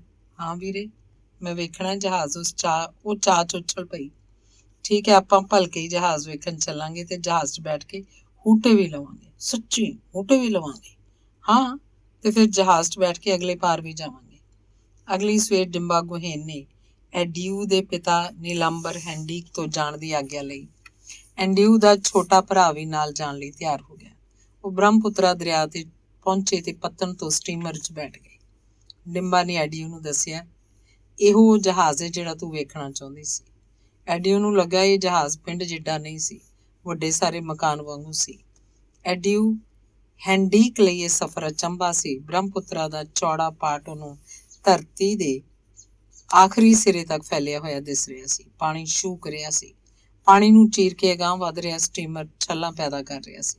ਐਡੀਊ ਸਹਿਮ ਗਈ ਤੇ ਫਿਰ ਚੀਕਾਂ ਮਾਰਨ ਲੱਗ ਪਈ। ਡਰੀ ਹੋਈ ਨੇ ਵੱਡੇ ਭਰਾ ਦਾ ਹੱਥ ਘੁੱਟ ਕੇ ਫੜ ਲਿਆ। ਰੋਂਦੀ ਹੋਈ ਬਾਰ-ਬਾਰ ਕਹਿਣ ਲੱਗੀ, ਮੈਂ ਵਾਪਸ ਘਰ ਜਾਣਾ। ਡਿੰਬਾ ਨੇ ਉਹਨੂੰ ਮਿੱਠਾ ਜਿਹਾ ਝਿੜਕਿਆ, ਝੱਲੀਏ ਰੋ ਨਾ, ਦਰਿਆਓਂ ਪਾਰ ਤੇਰੀ ਕਿਸਮਤ ਤੈਨੂੰ ਉਡੀਕ ਰਹੀ ਹੈ। ਐਡੀਊ ਡੁਸਕਦੀ ਰਹੀ। ਸਟੀਮਰ ਬ੍ਰਹਮਪੁੱਤਰਾ ਦੇ ਦੂਸਰੇ ਕਿਨਾਰੇ ਗ੍ਰਿਮਰੀ ਘਾਟ ਪਹੁੰਚ ਗਿਆ। ਉੱਥੇ ਉਹਨਾਂ ਦਾ ਅਗਲਾ ਸਫ਼ਰ ਸ਼ੁਰੂ ਹੋਣਾ ਸੀ। ਭਾਗ ਚੌਥਾ। ਗ੍ਰਿਮਰੀ ਘਾਟ ਪਹੁੰਚ ਕੇ ਐਡੀਊ ਹੈਂਡਿਕ ਦੇ ਸਾਹ 'ਚ ਸਾਹ ਆਇਆ। ਉਹਨਾਂ ਦਾ ਸਫ਼ਰ ਮੁੱਕਿਆ ਨਹੀਂ ਸੀ। ਉੱਥੇ ਉਹਨਾਂ ਭੋਲਾਗੁਰੀ ਦੀ ਟੀ ਐਸਟੇਟ ਪਹੁੰਚਣਾ ਸੀ। ਡਿੰਬਾ ਗੁਹੇਨ ਨੂੰ ਭੋਲਾਗੁਰੀ ਟੀ ਐਸਟੇਟ ਦਾ ਰਾਹ ਨਹੀਂ ਸੀ ਆਉਂਦਾ, ਪਰ ਮੰਜ਼ਿਲ ਦਾ ਪਤਾ ਸੀ। ਆਖਿਰਕਾਰ ਉਹ ਮੰਜ਼ਿਲ ਤੇ ਪਹੁੰਚ ਗਏ। ਐਡੀਊ ਹੈਂਡਿਕ ਤੇ ਉਹਦੇ ਨਿੱਕੇ ਭਰਾ ਨੂੰ ਕੁਝ ਪਤਾ ਨਹੀਂ ਸੀ ਕਿ ਉਹ ਭੋਲਾਗੁਰੀ ਕਿਉਂ ਗਏ ਸਨ। ਡਿੰਬਾ ਗੁਹੇਨ ਨੇ ਆਪਣੇ ਚਾਚੇ ਨੀਲਾਂਬਰ ਹੈਂਡਿਕ ਨੂੰ ਵੀ ਅਸਲੀ ਗੱਲ ਦਾ ਭੇਤ ਨਹੀਂ ਸੀ ਦਿੱਤਾ। ਜੇ ਡਿੰਬਾ ਫਿਲਮ 'ਚ ਕੰਮ ਲੱਭਣ ਜਾਣ ਦੀ ਗੱਲ ਦੱਸ ਦਿੰਦਾ ਤਾਂ ਉਹਨਾਂ ਨੂੰ ਕਿਸੇ ਨੇ ਪਿੰਡੋਂ ਬਾਹਰ ਪੈਰ ਵੀ ਨਹੀਂ ਸੀ ਧਰਨ ਦੇਣਾ। ਭੋਲਾਗੁਰੀ ਟੀ ਐਸਟੇਟ ਅਗਰਵਾਲਾ ਪਰਿਵਾਰ ਦੀ ਸੀ। ਉਸ ਟੀ ਐਸਟੇਟ ਦਾ ਇੱਕ ਵੱਡਾ ਗੋਦਾਮ ਜਿਓਤੀ ਪ੍ਰਸਾਦ ਨੇ ਫਿਲਮ ਸਟੂਡੀਓ 'ਚ ਤਬਦੀਲ ਕੀਤਾ ਹੋਇਆ ਸੀ। ਉਹਨੇ ਫਿਲਮ ਦੀ ਬਹੁਤੀ ਸ਼ੂਟਿੰਗ ਉੱਥੇ ਹੀ ਕਰਨੀ ਸੀ। ਜਿਓਤੀ ਪ੍ਰਸਾਦ ਨੂੰ ਜਿਓਮਤੀ ਫਿਲਮ ਦੀ ਹੀਰੋਇਨ ਦੇ ਰੋਲ ਲਈ ਐਡੀਊ ਪਹਿਲੀ ਨਜ਼ਰੇ ਹੀ ਜੱਜ ਗਈ। ਪਰ ਐਡੀਊ ਉੱਥੇ ਨਹੀਂ ਸੀ ਰਹਿਣਾ ਚਾਹੁੰਦੀ। ਉਹਨੇ ਪਿੰਡੋਂ ਬਾਹਰ ਕਦੀ ਪੈਰ ਵੀ ਨਹੀਂ ਸੀ ਧਰਿਆ। ਫਿਲਮਾਂ ਬਾਰੇ ਉਹਨੇ ਕੁਝ ਨਹੀਂ ਸੀ ਜਾਣਦੀ। ਉਹ ਉੱਧਰ ਗਈ ਸੀ। ਉਹ ਰੋ ਰਹੀ ਸੀ। ਉਹਨੇ ਇੱਕੋ ਜਿੱਦ ਫੜੀ ਸੀ ਕਿ ਉਹਨੇ ਵਾਪਸ ਘਰ ਜਾਣਾ। ਅਗਰਵਾਲਾ ਪਰਿਵਾਰ ਦੀਆਂ ਔਰਤਾਂ ਨੇ ਐਡੀਊ ਨੂੰ ਦਿਲਾਸਾ ਦਿੱਤਾ, ਚੁੱਪ ਕਰਾਇਆ। ਉਹਨੂੰ ਦੱਸਿਆ ਕਿ ਉਹਦੀ ਕਿਸਮਤ ਦਾ ਸਿਤਾਰਾ ਚਮਕਣ ਵਾਲਾ ਸੀ। ਉਹਨੇ ਬੋਲਣ ਵਾਲੀ ਪਹਿਲੀ ਅਸਾਮ ਫਿਲਮ ਜਿਓਮਤੀ 'ਚ ਹੀਰੋਇਨ ਦਾ ਰੋਲ ਕਰਨਾ ਸੀ। ਐਡੀਊ ਨੂੰ ਖੁਸ਼ ਹੋਣਾ ਚਾਹੀਦਾ ਸੀ।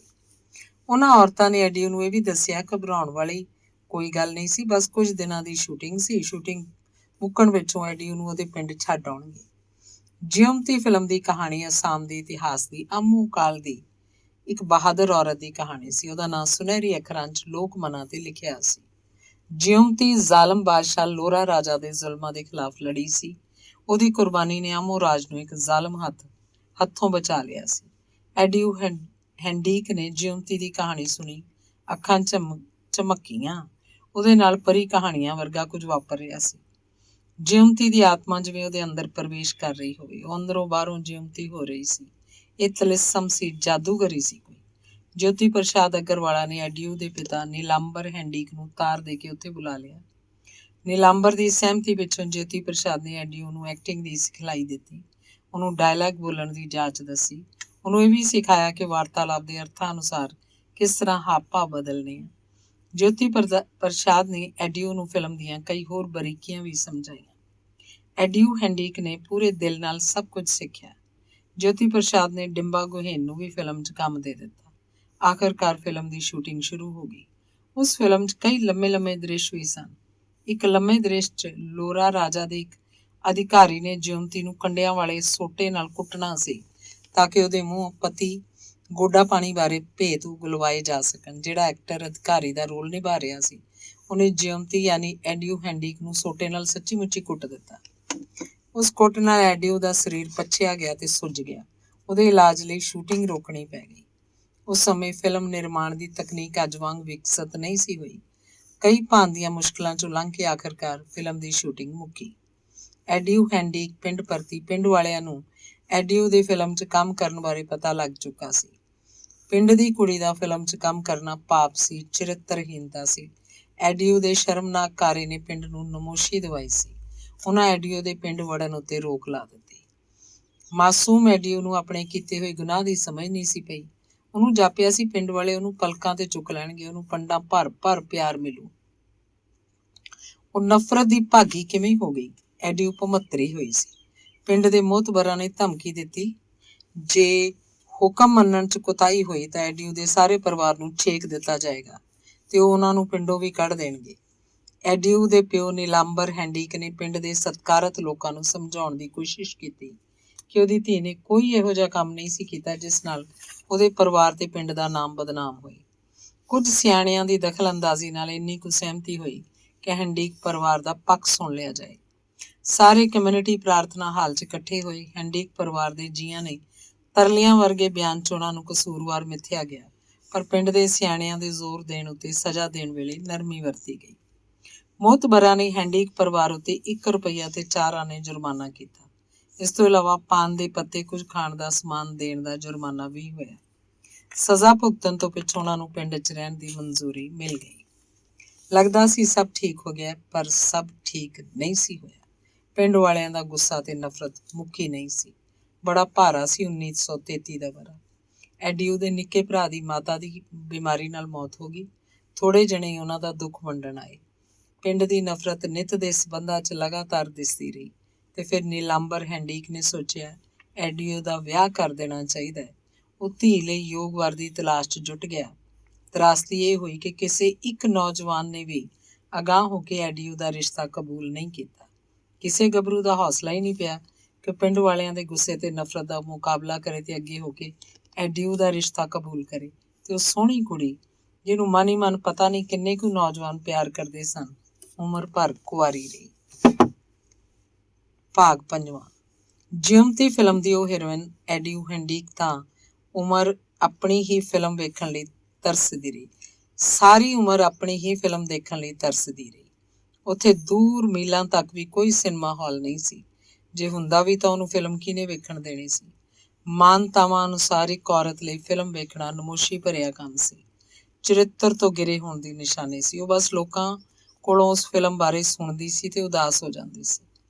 ਉਹ ਅਵਸਰ ਮੈਨੂੰ ਰੱਬ ਵੱਲੋਂ ਹੀ ਮਿਲਿਆ ਸੀ ਤੇ ਮੈਂ ਐਡੀਊ ਹੈਂਡੀਕ ਦੇ ਪਿੰਡ ਪਾਣੀ ਡੈਂਗੀਆ ਦੇ ਨੇੜੇ ਸੀ। ਮੈਂ ਉਹਨੂੰ ਵੇਖ ਸਕਦਾ ਸੀ, ਮਿਲ ਸਕਦਾ ਸੀ, ਗੱਲਾਂ ਕਰ ਸਕਦਾ ਸੀ।